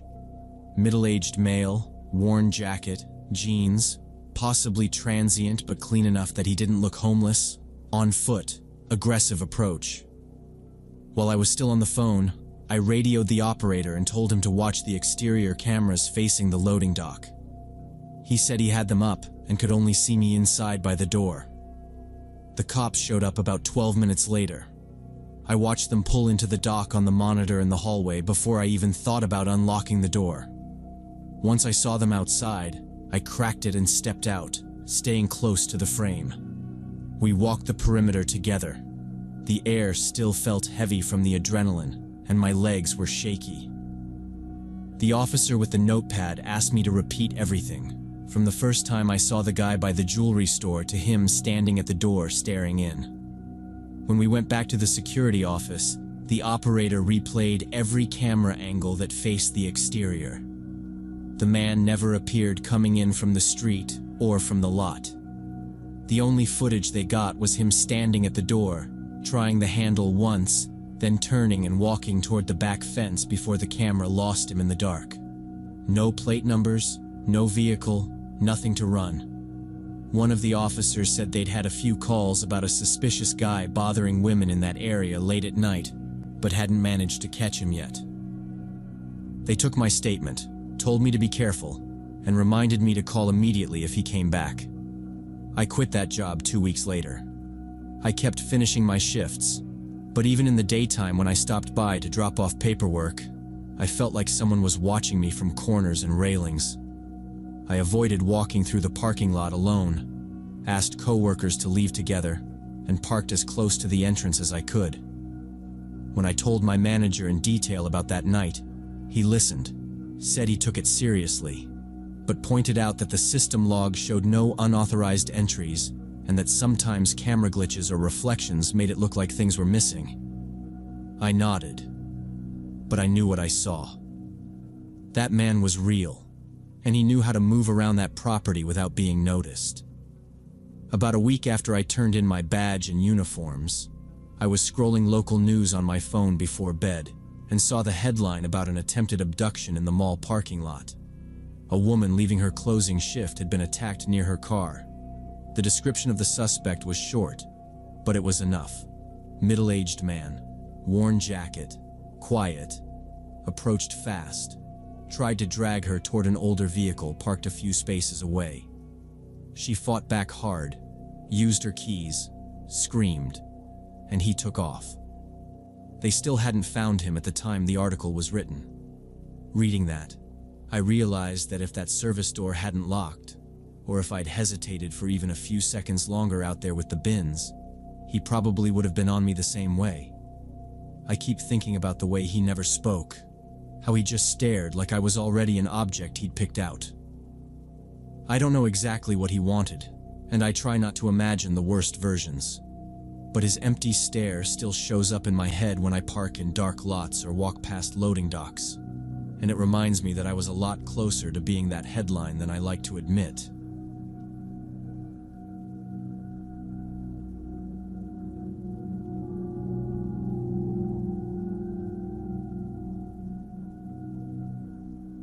Three years ago, I was renting a house in the Denver suburbs with two friends, Lindsay and Kate. It was an old 2-story place in a quiet neighborhood. The owners had gone abroad and we'd been there 4 months. That night in mid-October, Lindsay was on a night shift at the airport where she worked as a dispatcher. Kate went to bed around 10 because she had a presentation in the morning. I stayed in the living room with my laptop, watching a series. Around 11:30, the doorbell rang. Not a quick press, but one long hold. I paused the episode, went to the door, and looked through the peephole. A man and a woman stood on the porch in dark clothes. Their faces were just shapes. I didn't open the door. I asked who they were and what they needed. The woman said they were looking for their dog and asked if we'd seen a red Labrador. I told her no. She thanked me, and they turned like they were leaving. I waited a few seconds, heard nothing, and went back to the couch. A few minutes later, I heard footsteps on the gravel driveway. Slow steps. I muted the laptop, turned off the living room light, and went to the front window. Through the blinds, I saw the same man and woman by the garage. The man was shining a flashlight into the garage windows. They weren't calling for a dog or talking. They were just checking the house. I went upstairs and woke Kate. I told her, "Those people are still here. They're walking around the house." She got up and followed me back downstairs. From the side window, we saw them moving along the other side of the house toward the backyard. Kate took out her phone and said she was going to call the police. I said maybe they really had lost a dog, but while I was saying it, we heard the back door handle rattle from the kitchen. They were trying it. We went quiet. A couple seconds later came the creak of the wooden gate that led from the driveway into the backyard. We went through the first floor, checking every lock, then ran upstairs and made sure the windows we used were closed. We turned off the lights and ended up sitting on the floor, watching the blinds and listening there in silence. 10 minutes later, they came back to the front door. The bell rang again, another long press. We didn't move. Then the knocking started, hard and impatient. Kate dialed 911 and whispered that two strangers had gone around the house and tried the back door. While she talked, the knocking kept going in bursts. Every so often, we heard the woman through the door asking us to open up, just for a second. The operator told us to stay away from the door and said a patrol car was on the way. After about 5 minutes, the knocking stopped. Kate checked the peephole and said the porch was empty. From the side window, we saw them standing in the driveway, talking. Then the man pointed toward the street. They walked away and got into a car parked 2 houses down and drove off. We stayed on the phone until the operator said the officers were turning onto our street. 8 minutes later, a patrol car pulled up. 2 officers came in, and we told them everything from the first doorbell to the car leaving. They walked around outside, checked the gates and doors, and said all the locks were intact and there were no signs of forced entry. Inside, they told us to ask the owner about cameras and to call immediately if anyone came back. They wrote down our description of the man and woman and the car and said they'd patrol the area more often. When we asked if that kind of thing happened a lot, one officer shrugged and said sometimes there were random home invasion attempts in the suburbs, people just walking around trying doors, nothing targeted. He didn't seem especially concerned saying it, and somehow that almost made us more nervous. 2 days later, Lindsay came into the kitchen, put her phone on the table and said, "Read this." It was a local news site about a home invasion nearby. I scrolled and stopped at the line about intruders, using the pretext of a lost dog, described as a red Labrador. The article said a man and woman had come to the door late at night, asking if the owners had seen their dog. When the couple opened the door, 3 people pushed inside. The homeowners were tied up, robbed, and beaten. The woman was in the hospital with a concussion. The man had facial fractures. Police were asking residents to report people going door to door asking about dogs. I said, "That's them. That's exactly them." Lindsay nodded. Kate walked in, asked what we were looking at, and Lindsay handed her the phone.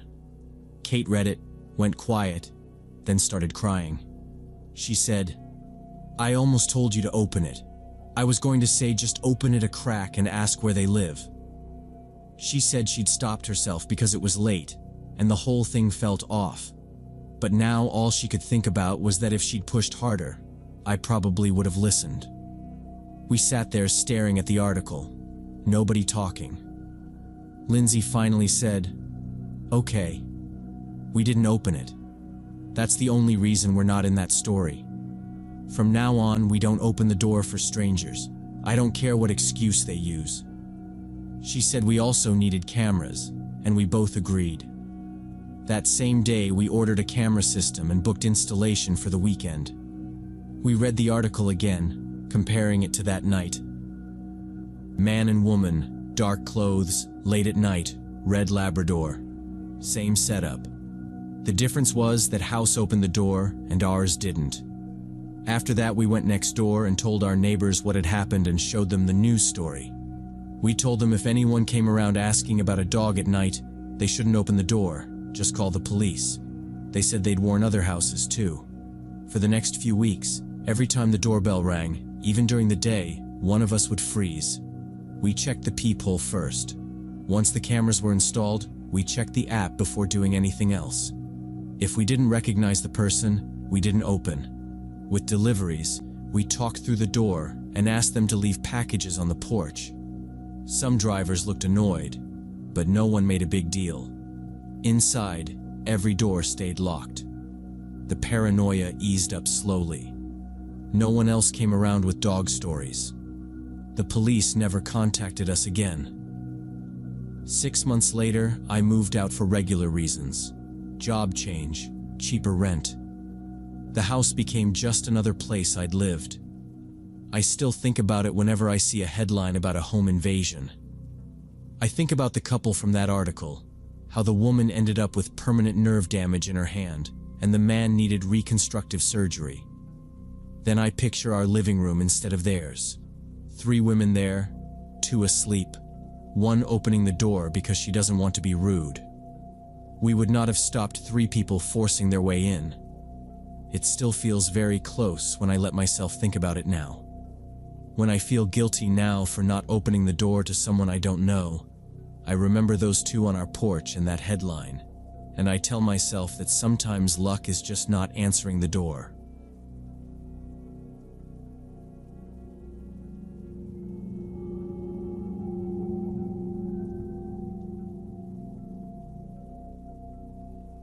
When I was in my 2nd year of med school in Portland, me and a group of friends used to explore abandoned buildings as a hobby.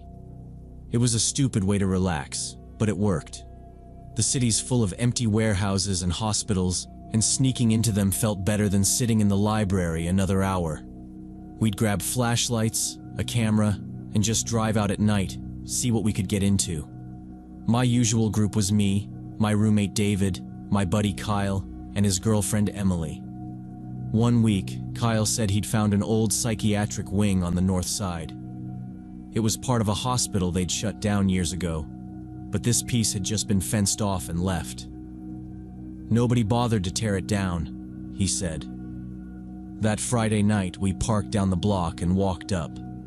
The building sat behind a chain-link fence with a faded "No Trespassing" sign. Kyle had already found a gap in the fence, so we squeezed through and crossed the lot.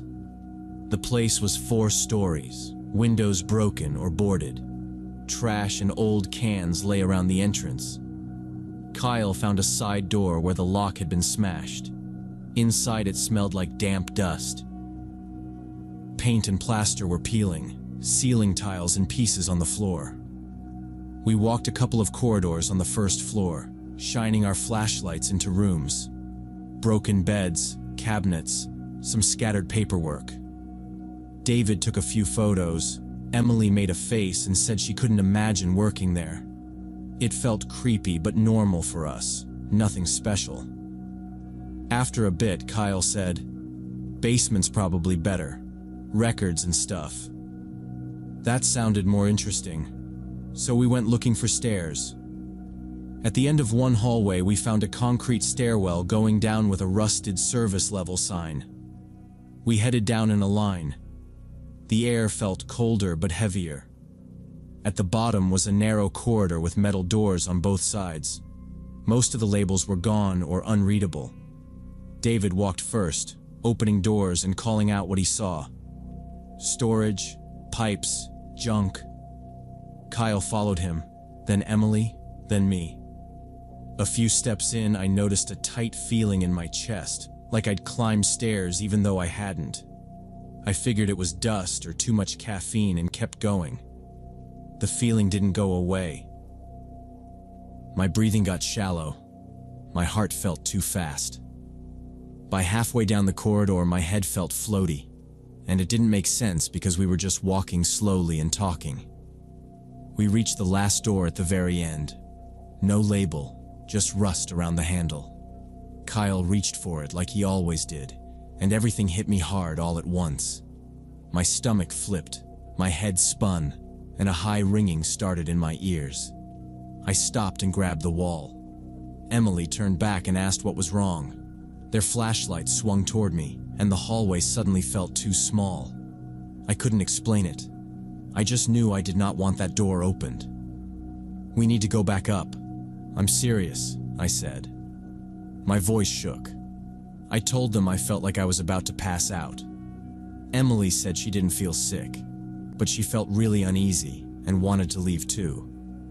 Kyle looked annoyed for a second and asked if we were kidding him, then saw my face and shut up.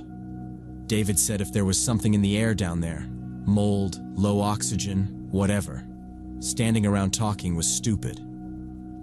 That gave everyone something reasonable to blame it on instead of just saying we were freaked out. We turned around and headed back the way we came, quicker this time. Nobody opened any more doors. On the stairs, my head started to clear. By the time we stepped back onto the first floor, the ringing in my ears was faint, and once we were outside, the nausea mostly faded, but that wired, unpleasant feeling stayed. We stood near the fence for a minute. Kyle finally said it wasn't worth it if two of us felt bad, and nobody argued. We left and didn't go back in. Over the next couple of weeks, I pushed it out of my head. I told myself it was stale air, stress, maybe a small panic reaction. When it came up, I joked about almost fainting in a basement and changed the subject. Then one afternoon, Kyle texted me a link with no message. It was a local news site. Police had found a man's body in the basement of that psychiatric wing. From the condition, they figured he'd been dead about 3 weeks. They suspected overdose or maybe murder and weren't saying much more. The article had one photo of the outside and one of the basement corridor behind police tape. The second shot was taken from the far end, looking back. Even with the grainy flash, I knew exactly where it was. The caption said the body had been found in the last room off that hallway. That was the door we'd been standing in front of when I freaked out. Realizing we'd been maybe a meter away from a decomposing corpse made my hands go cold. I sent the article to David and Emily, and that night we talked it through and quietly agreed we were done. We decided we'd never climb into abandoned buildings again. Emily said maybe I'd smelled the decomposition without really noticing and my brain just shut things down. She said it half joking, but she didn't smile. For us, it made sense. Body in a closed room for a week, gases building, subtle odor leaking out. I kept replaying that hallway and that last door, trying to remember if there'd been even a faint smell or some tiny thing that felt wrong. For a couple days, Emily kept bringing it up. She said she'd never seen me look like that. I kept blaming it on bad air, but I knew I was stretching it. That wasn't just dizziness. It felt like my body had yanked a fire alarm. After the article about the body, it didn't feel like random panic anymore. David went into research mode. He pulled local articles and checked missing persons pages. 2 nights later, he said, they reported him missing about 2 weeks before we were there. So when we walked up to that last door, that guy had already been dead about a week. While we were joking and taking pictures, he was lying in the dark on the other side of the wall. As the case moved forward, more came out. Official ruling: overdose. But there were no needles in the room where they found him, and there were marks in the dust like something had been dragged. The story was simple. He overdosed somewhere else, and whoever was with him didn't want cops or questions. An abandoned psych wing worked for that. I kept thinking about the version of that night where Kyle actually opened the door.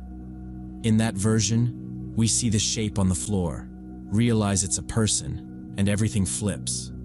We call 911, go back down because dispatch tells us to, then spend hours answering questions in that hallway. Our names end up in a file as the students who found the body. His family hears sooner. That's the part that sticks with me. We could have helped close the gap on his disappearance by a week or 2. But we didn't cause the delay. and we didn't cause his death. The people who moved him did that. The cops still found him without us. When I really think it through, I mostly really feel relieved. Something in me said, "Get out." And I listened. After that, urban exploration stopped being interesting. It went from, "Look at this cool abandoned place," to, "What else has been dumped here?" Kyle and David still go sometimes, but I always say no. They shrug and go without me. Emily refused after that night and said she was done walking into places nobody is supposed to be. Now I spend nights in real hospitals instead of abandoned ones. Sometimes I'm walking through a quiet wing, past closed doors, and that same pressure in my chest shows up. Sometimes it's nothing. Sometimes I follow it and find a patient who's taken a bad turn or a monitor alarming in a corner. Either way, I've stopped ignoring it. I pause, listen, check. I still don't believe in anything supernatural, but I do believe there's a part of your brain that sees danger before you do. Whatever hit me in that basement probably came from that. It kept us from walking straight into a room with a week-old corpse on the floor and having to carry that image around. I'm fine never knowing what my senses picked up that night. When my gut says something's wrong now, I treat it like it's right until I know otherwise.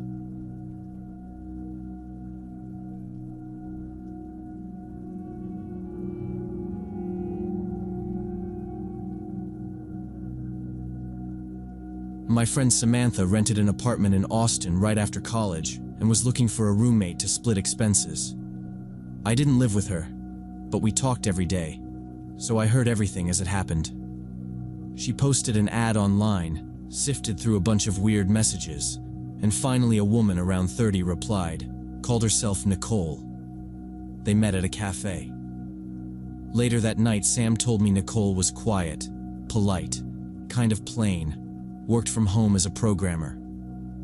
"She's boring but normal," Sam said. "I just need someone who pays on time." Nicole moved in at the start of September. Sam said she showed up with 2 suitcases, a couple boxes, and a folding chair. No couch, no TV, nothing extra. As soon as the last box was inside, Nicole said a quick thank you, went straight into her room, and locked the door. Sam joked to me that she'd picked the most introverted person in Texas, but she wasn't worried yet.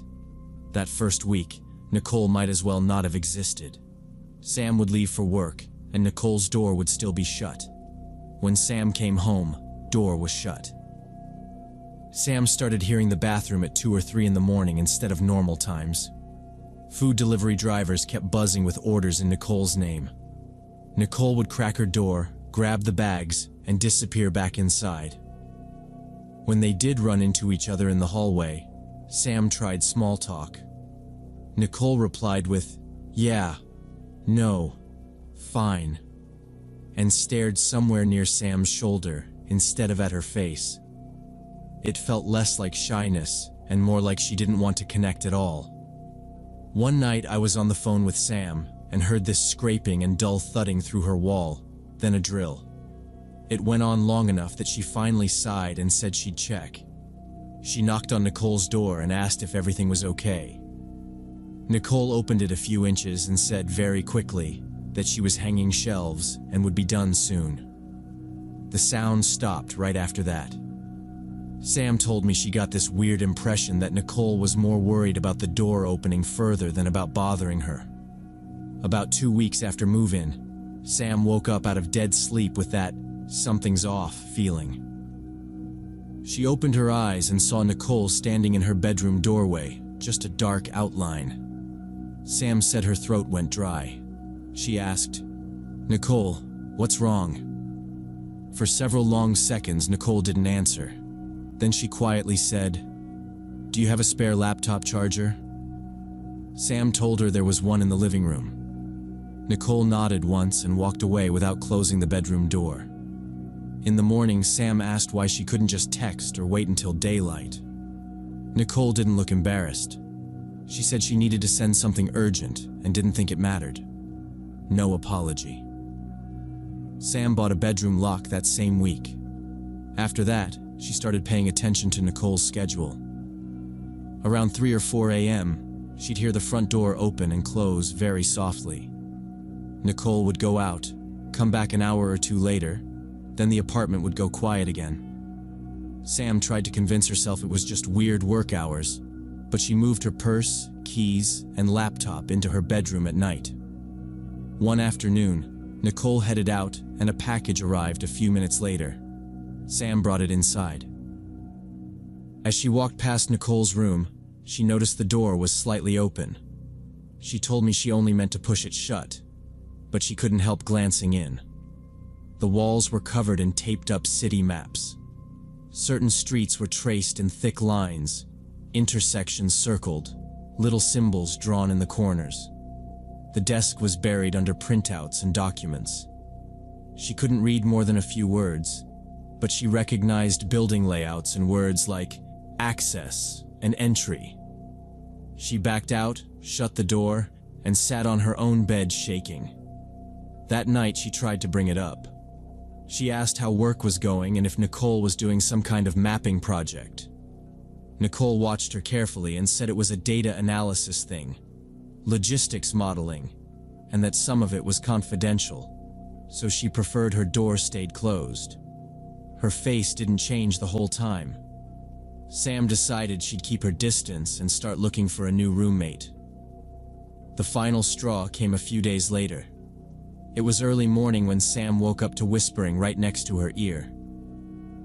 She opened her eyes, and Nicole was sitting in a chair pulled up to the bed, leaning over her, lips almost touching Sam's face.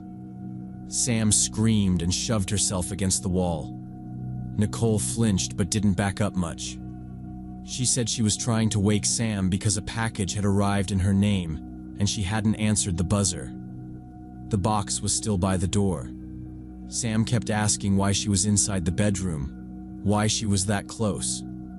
Nicole didn't explain, just repeated that there was a package and asked if Sam wanted her to bring it in. On Monday, Sam told her she needed her to move out by the end of the week. She said it calmly, told Nicole the rent was covered through the month, but that it wasn't working out. Nicole didn't argue, didn't ask for details. She just said, okay, and over the next 2 days, carried her things out alone. When Sam finally looked into the empty room, she saw long rows of drill holes and pale rectangles on the wall where something had been mounted. A month later, Sam called me from work, voice shaking. And this is the part that still makes my stomach drop. The police had contacted her. Nicole had been arrested for trying to set fire to a warehouse on the edge of the city. And during the search, they found detailed plans for several attacks, including the house where Sam lived. In Nicole's notes, next to a rough sketch of the building, there was a single line about Sam, the neighbor from the first floor. Don't touch. She's kind. The police said Nicole had been diagnosed with schizophrenia, had stopped taking her medication, and had built a delusional conspiracy in her head. A detective sat with Sam at the station and told her that Nicole had been mapping people and buildings all over the city. In her notes, the detective said, she believed some places were part of a surveillance system watching her. Those buildings had to be destroyed before they activated. Sam's apartment building was on that list, with a line under it. Neighbor from first floor. Do not touch. She is kind. Sam told me later that hearing that made her feel sick. She had lived with Nicole for a month, cooked in the same kitchen, watched shows in the living room, and slept on the other side of one thin wall. At the table, the detective opened a folder and showed her photos from the search. The same maps and printouts she had glimpsed once, only now spread over every inch of the walls. He told her they thought Nicole focused on her only because she had helped her move in, but that it might just be random. She walked out of the station in a daze, went back to the apartment, and knew she could not stay there long. She needed time to find another place and deal with the lease, so she gave herself 1 week. That week she barely slept. Every sound in the hallway made her jump. When she passed Nicole's old room, she saw the drill holes and lighter patches where something had been mounted. She kept thinking about those nights when Nicole had stood in her doorway or sat beside her bed, watching her sleep. After she finally moved out and took a room with another friend across town, the fear did not stop. She would be brushing her teeth and suddenly replay that moment of waking up to see Nicole in the doorway.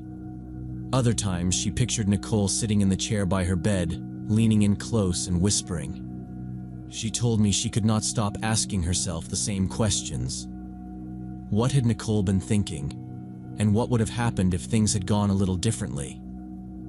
She said she still has nightmares where she wakes up and Nicole's face is right in front of hers in the dark. In the dream, Nicole never speaks, just stares. Sam wakes up swinging her arms and grabbing for a light, then lying there remembering that in real life she had gone back to sleep because she did not want to be dramatic.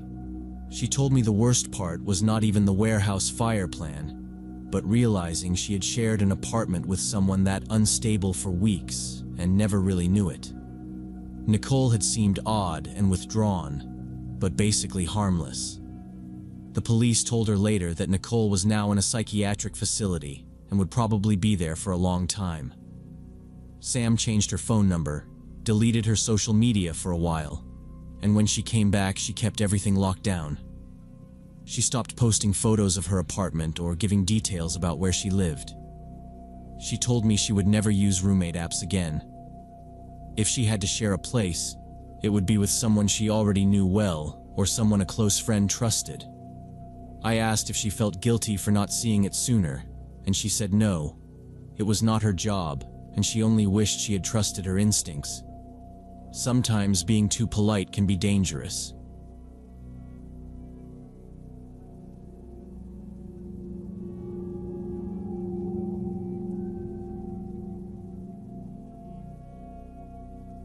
In the fall of 2023, I moved to Portland after landing a junior analyst job at a financial company. I was 26 then, and now at 28 I'm looking back on it, still trying to figure out how something so ordinary went sideways. I rented a small apartment downtown, close enough to walk to work. Within 2 weeks I was on autopilot. Wake up, shower, throw on my gray Nike hoodie, grab my black North Face backpack, and head out the door toward this coffee shop called Blue Morning. I told myself this was just what being an adult meant. Every weekday morning I got there around 8:05, ordered a latte with almond milk, and grabbed the same table by the second window on the right because it had an outlet. I'd open my laptop, skim emails, glance at Reddit, maybe scroll headlines, then walk the 1 block to the office at 8:45. The staff started memorizing my order fast. Customers blended together. Office people in button-ups, students with headphones, a freelancer at the bar. Tuesdays I added an extra espresso shot because Monday meetings ruined my sleep. It felt safe because nobody ever seemed to really notice me there. That was the setup, nothing dramatic, just repetition. Until one morning in mid-October, I sat down, opened my laptop, and saw a new Instagram message from some account with a blank profile picture and a username that was just random letters and numbers. 0 posts, 0 followers, typical throwaway. The message started, "You're at Blue Morning every day at 8:05, latte with almond milk, second window on the right, gray Nike hoodie, black North Face backpack. Then, you order an extra shot on Tuesdays. I want to know you better." Every detail was exact, and my stomach just dropped. I lifted my head and did this slow, fake, casual scan around the cafe. The same people were there as most days. The older woman reading in the corner, 2 students sharing headphones, the guy at the counter with his giant spreadsheet open, a couple random office workers. No one looked at me twice. I told myself to relax, finished my drink, and decided I'd just ignore it. The next morning I still went, but 10 minutes early, sat against the back wall, and watched the door instead. 2 days later at my desk, my phone buzzed again from them. The notification showed the same empty account. The new message said, "You changed your spot. Now you sit by the back wall. Why are you avoiding me?" That line hit way harder than the first one, because it meant they'd just memorized my routine from before. They'd seen me change it. They knew exactly where I'd moved, exactly what time I came in, and that I was trying to dodge them. Whoever this was, they were close enough to watch me in real time. Ignoring them wasn't working, and the not knowing itself was starting to feel dangerous for me. Instead of blocking them like a normal person, I opened my notes app and started building a fake version of myself. New name, Jake. New job, graphic design instead of finance. I picked a different neighborhood, different bus line, different bar I liked. Small changes that kept the answers sounding real without pointing back to my actual life. When I was done, I went back to Instagram and finally replied, "Didn't know I had a fan. I'm Jake. This is pretty intense." The response came almost immediately. Alex, 29, freelancer, said he worked from coffee shops all day mostly. From there, the chat almost looked normal if you didn't know how it started. Alex asked what kind of design work I did, where I grew up, what I liked doing after work, little stuff about music and shows. I answered from the script in my notes, double-checking every time before I hit send. No real job, no real address, no real schedule. Even now, thinking back on it at 28, what scares me most is how quickly it felt routine. Sitting in that same cafe talking to him over and over and calmly still giving made-up answers. I was curious who he actually was, and honestly, part of me hoped he'd slip up and reveal something by accident. I told myself that if I kept the conversation going long enough, I'd catch some detail about where he worked, or another place he went. Something I could check in real life if things felt off. For about a week, we chatted almost every day. Always through that same blank account. Always about safe topics like music, shows, random memes. He never sent photos, never called, never asked anything that felt obviously personal. Then one afternoon I sent a message and it just sat there on scene. No reply that night, or the next day, or the day after. When I checked again later, the chat was still there, but the username had changed to Instagram user, and the profile was gone. He had deleted the account.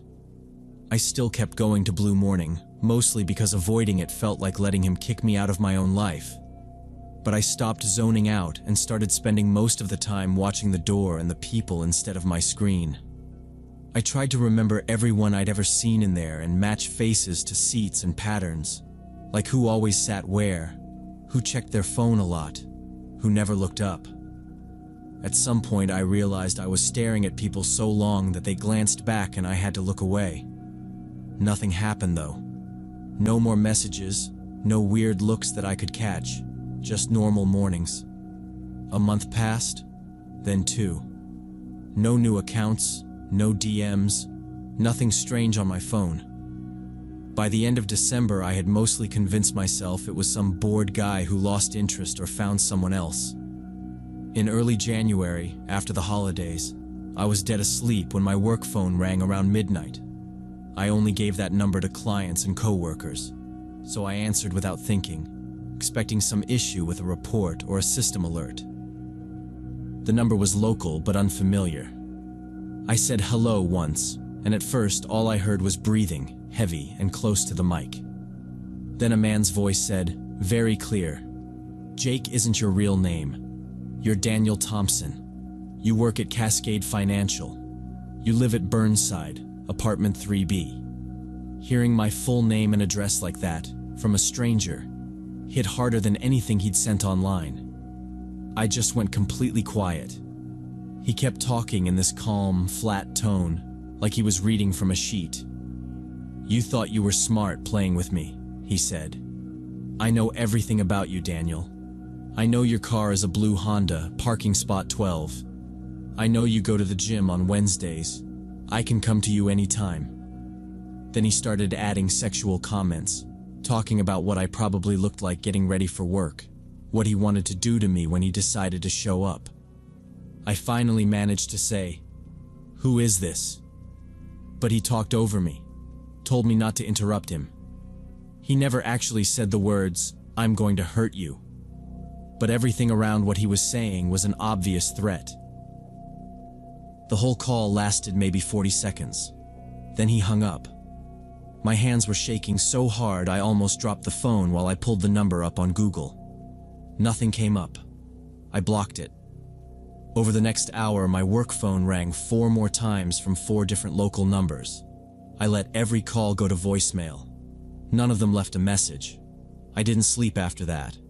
I just sat on the couch with the lights on, work phone on the table, personal phone in my hand, going back and forth on whether to call someone from work that late or just wait. Around 6, I showered, got dressed, and drove straight to the police station instead of going to Blue Morning. At the station, I filed a report with the desk officer. I showed him screenshots of the Instagram chat, walked him through the whole timeline from the cafe to the deleted account to the calls, and then played the recording my company phone system automatically saves. He listened, nodded a few times, and then basically said that since the caller hadn't made a clear, direct threat of physical harm, and we had no idea who he was, there wasn't much they could actually do right then. He suggested I change my phone numbers, tighten my privacy settings, vary my routine, and call 911 if anything escalated. I walked out of there more tense than relieved, but at least there was a report on file. After that, I kept replaying every Instagram message in my head, trying to figure out if I'd slipped and given him anything real, and I kept coming up empty. I'd been careful from the first reply, so the only explanation that made sense was that he followed me in real life. From the coffee shop to my office, from the office to my building, maybe caught my name when I said it on a work call, maybe watched what car I got into. That part, as messed up as it is, I can at least understand. What I still don't get is how he got my work phone, because that line is corporate, not public, not on any website or card, and I never gave it out casually. Somehow he connected Jake at Blue Morning with Daniel at Cascade Financial, pulled my direct number, and used it to let me know how closely he'd been watching, and how he got it is still a mystery to me.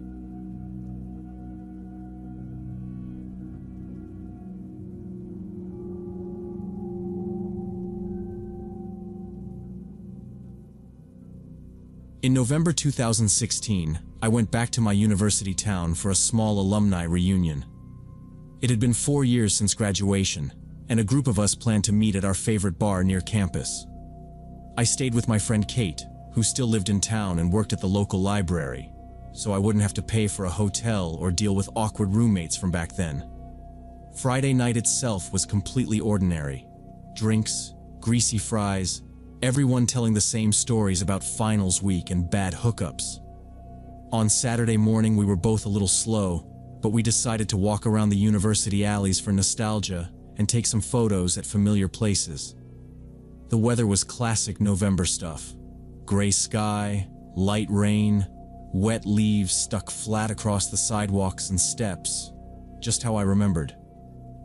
We cut through the smaller paths instead of the main road, past my old dorm, the student center, the cafeteria that always smelled like burnt coffee. When we reached the old physics building where I used to attend astronomy lectures, I slowed down. The courtyard was completely empty, just wet concrete and metal benches, and on one of those benches, under the awning, sat a black backpack by itself there. At first, I assumed someone was just inside grabbing a coffee or printing something, because the backpack looked too nice to be abandoned. It was black, sleek, almost spotless, and when I tapped the side with my knuckles, I could feel something heavy and solid inside. Kate stopped a couple of steps back and said, "That's not been here long. We should take it to campus security or something similar." I stood there staring at the doors, waiting for some panicked student to sprint back out, but no one appeared. Leaving it felt wrong, and walking off with it without even looking felt wrong too. I told Kate I just wanted to check for a student ID or a note, anything with a name, before we involved anybody.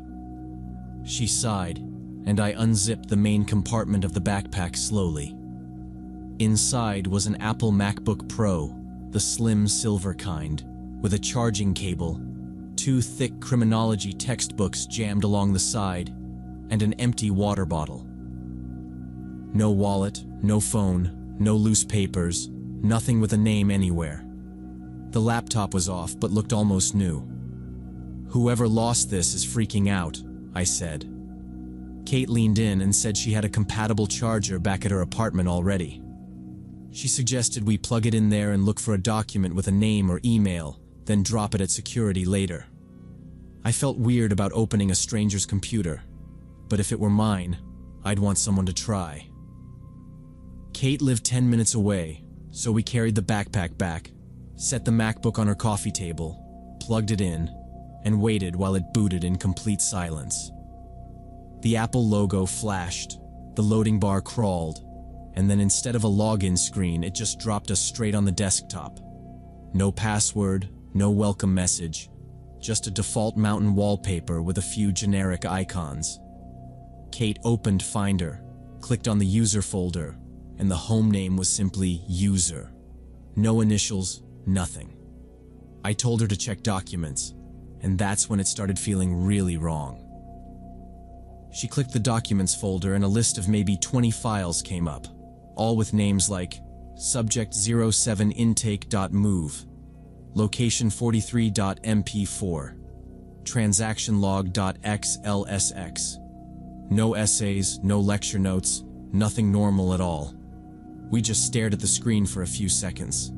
I joked badly that maybe it was someone's film project, but my mouth was dry. Kate said quietly, "This looks like crime show stuff," and I kind of agreed inside. Without thinking, I double-clicked one of the subject files. A webcam window opened. A woman on a chair in what looked like a basement, hands tied behind her back, eyes red. For 2 minutes she cried and pulled at her wrists, sometimes staring into the lens, the camera fixed on her until the video cut off. Kate and I looked at each other. I felt chills run down my spine. I forced myself to open another file. My hand shook so badly I almost misclicked, but I opened the next subject video. A different woman appeared, maybe a little younger than me, in a different room but in the same position. On a chair, hands tied behind her back, shoulders hunched. Her face was puffy and shiny from crying. She kept glancing to her right like someone was standing just off camera. Once she whispered something, too quiet to catch.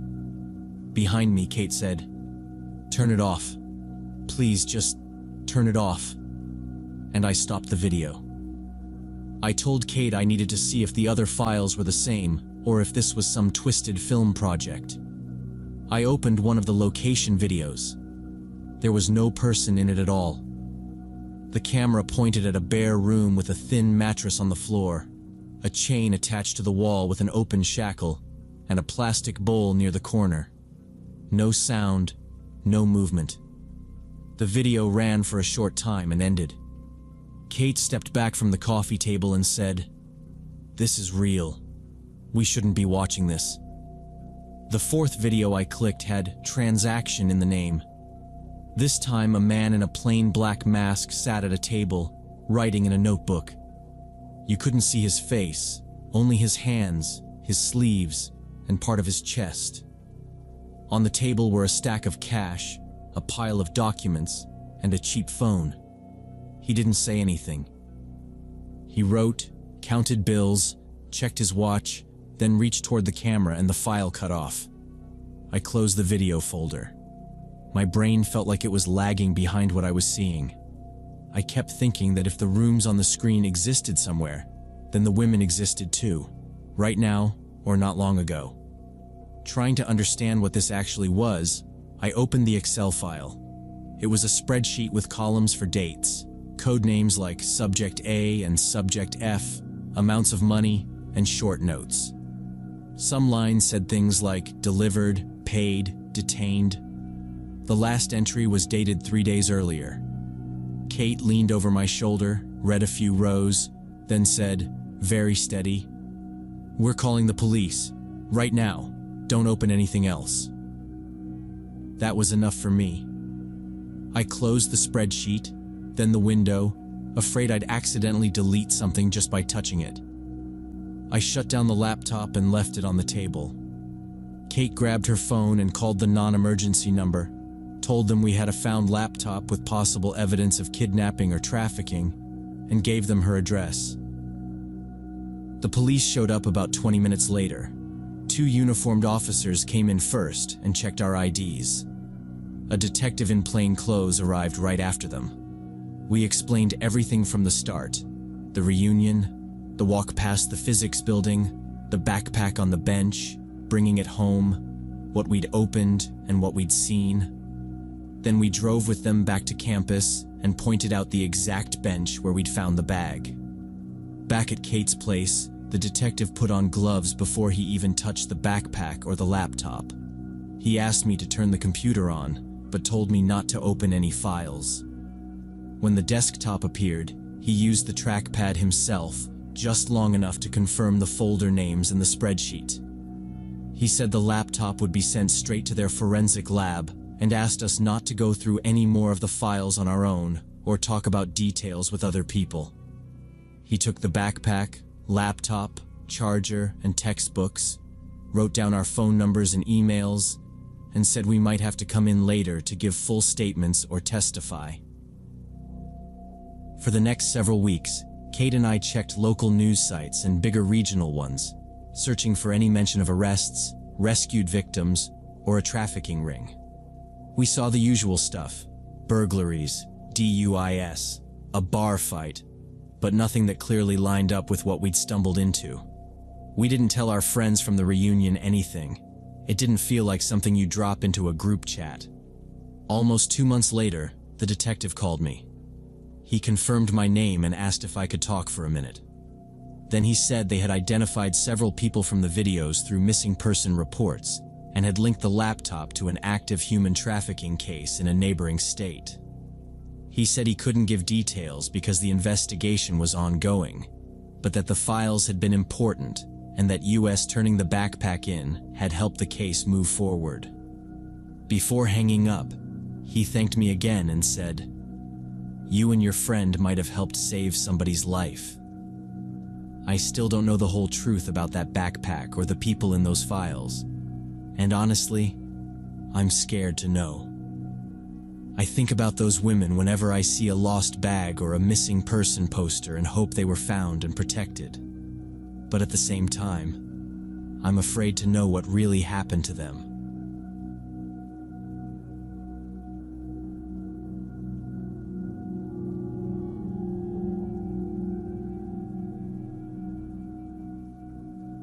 A year ago, I was traveling across the southern US, working remotely as a graphic designer.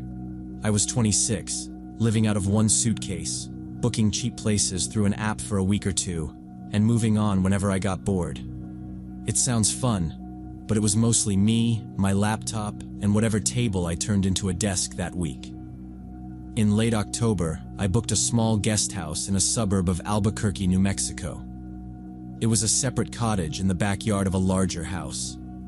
The owner, Patricia, lived in the main house. In the listing, she wrote that she'd be gone for a work trip that whole week, so I'd have the property to myself. Photos showed a simple studio, little kitchen, bathroom, small patio. Nothing special, but the price was low, and the reviews kept saying quiet and safe. I arrived Monday evening. Patricia met me at the front gate, upbeat and talkative, the way hosts get when they're used to strangers. She walked me along the side of the house to the cottage, unlocked the door, and showed me the basics: heater, hot water, extra blankets, how to lock the big wooden gate. She handed me 2 keys and said, "I'm leaving really early tomorrow before sunrise. If anything feels off, text or call me, okay? I'll have my phone." She even wrote her number on a sticky note and stuck it to the fridge, though it was already in the app. Before she went back to the main house, she added, "You'll have the whole yard to yourself. No one else has access." I just nodded. At the time, it sounded like a perk, not something to think about. After she left, I unpacked a little, set up my laptop on the small table, answered some emails, ate leftovers from my cooler, and went to bed early. The cottage was small, clean, a bit old-fashioned, but nothing about that first night felt weird. The next morning I woke to the sound of a car starting and gravel crunching. When I went outside later, Patricia's car was gone, curtains in the main house were closed, and the yard had that empty rental feeling, like the place was on pause. In the afternoon, I took my coffee outside and walked around to stretch my legs. That's when I noticed the door. Between the main house and the cottage, slightly off to the side, there was an old slanted wooden door set into the ground, like a cellar entrance. The wood was gray, and the whole thing was half buried in grass and weeds. It was shut, latch-hooked, padlock hanging loose but closed. I glanced at it, thought basement, and kept walking. Old houses have weird storage spaces. I didn't really care. That night I worked late on a rush project and crashed. On the third day, late afternoon, I came back from a walk and saw right away that something was different. The cellar door was open a few inches, latch hanging. In the morning, it had definitely been shut. I walked over, told myself it was probably wood swelling or wind, and nudged the door with my foot. It creaked open more. Cool air drifted up from concrete steps, disappearing into darkness. No light, no sound. I grabbed the handle, pulled the door all the way shut until the latch caught, and went back inside. I did think about finding a rock to keep it down, then decided I was being dramatic. The next morning, carrying out a trash bag, I froze. The door was open again, this time pushed all the way back on its hinges like someone had walked down and not bothered to close it. The black rectangle to the basement was just there. I stood in the yard staring at it, counting off reasons it could be normal, and none of them really landed. I didn't go closer. I backed into the cottage, locked the door, and texted Patricia. "Hey, quick question. That outside basement door between the houses keeps being open in the morning. Should it stay closed?" I stared at the message for a second, then hit send. She replied a few hours later while I was working. "Yes, please keep it closed. Old wiring in there, not safe." That was it. Neutral. I told myself, not safe, meant fire hazard, but the words stuck in my head anyway. That night I slept badly. I woke up twice to the cottage creaking. Once I could have sworn I heard a dull sound from the main house, like someone shifting something heavy. Every time I reminded myself the house was supposed to be empty, that pipes and heaters make noises, but it still took a while to fall back asleep. In the morning, after coffee, I decided to walk around the outside of the main house, just to prove to myself nobody was there. From the street, it looked dead. Empty driveway, blinds down. Around the side, near where the cellar door was, I noticed a narrow window low in the foundation, half covered with dirt and leaves, like no one had cleaned it in years. I hesitated, then crouched and wiped my hand across the glass. Inside was a basement. It was dim, but I could make out stacks of boxes, old shelves, vague shapes of furniture. My eyes moved over the clutter and stopped in the far corner by the wall. On the concrete floor was a small, neat stack of clothes, folded too carefully to be junk. Women's clothes, jeans and a jacket, sneakers lined up side by side. Next to them sat a backpack, zipped and propped against the wall like someone had put it there and planned to come back for it. And I just stayed there kneeling in the dirt, staring through that dirty glass and trying to understand why all of that would be sitting on the bare basement floor of an empty house instead of in a closet upstairs.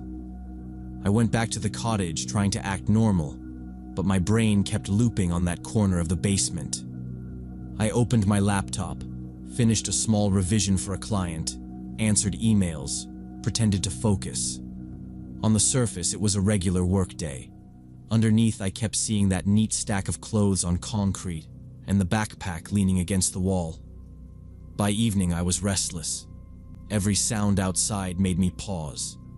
Car on the street, dog barking, something shifting in a neighboring yard.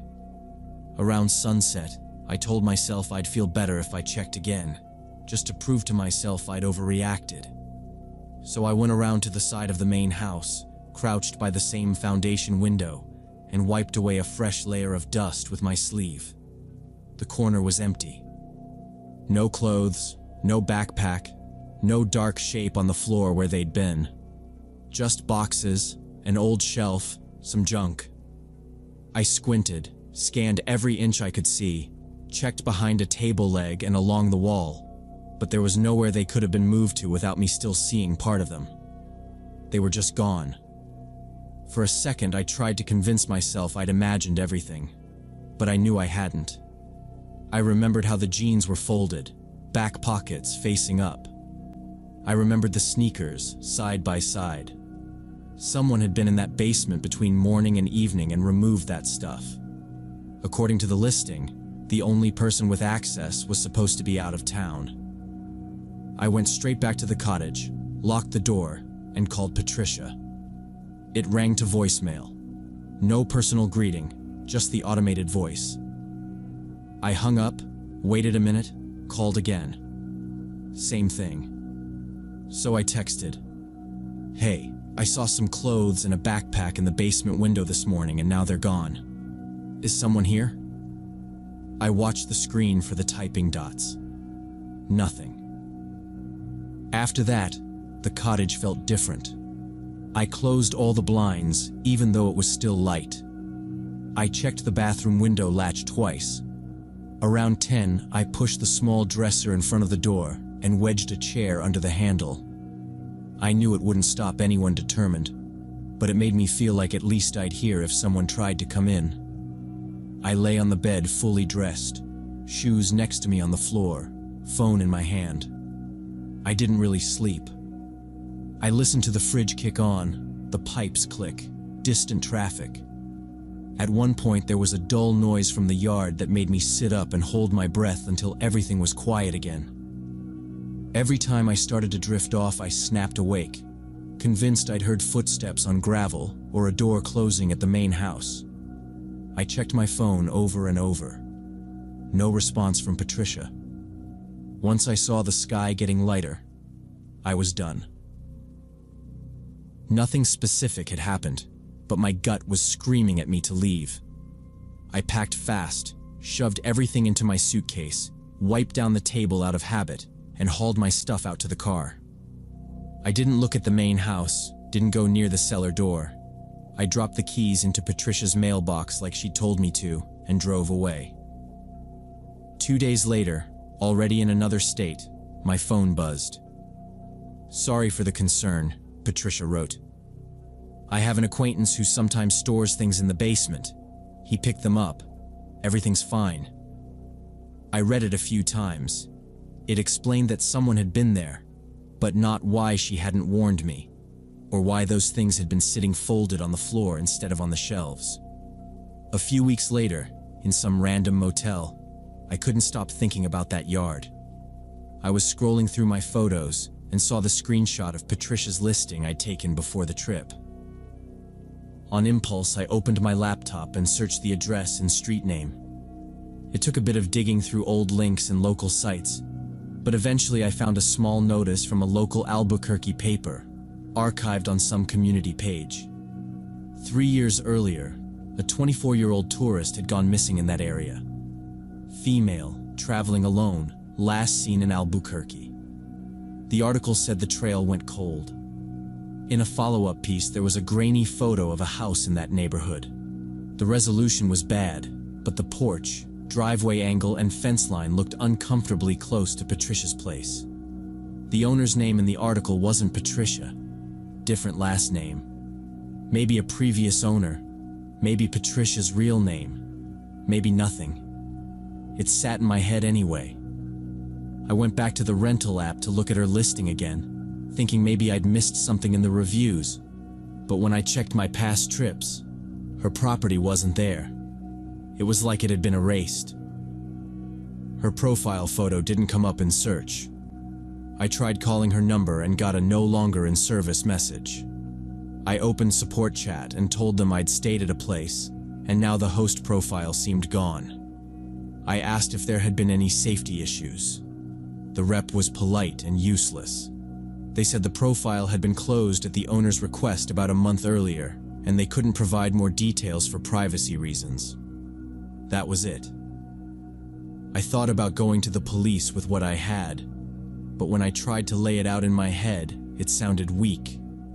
Clothes and a backpack I'd seen through a dirty basement window, a delayed text with a vague explanation, an old missing person article with a house that looked similar, and a host account that no longer existed. No photos, no dates, nothing concrete tying any of it together. So I didn't file anything. I just moved on to the next city and tried not to dwell on it too much, even though I clearly failed at that. I still go back and forth on it. Maybe Patricia really did let some guy store his things in the basement, and he happened to swing by while she was away. And maybe that missing tourist has absolutely nothing to do with that house. But when I think about the place, I don't picture the cottage or the yard. I see that basement corner with the carefully folded women's clothes on bare concrete and the backpack resting beside them. And I can't stop wondering why those things had to disappear so quickly right after I wiped that window and looked inside.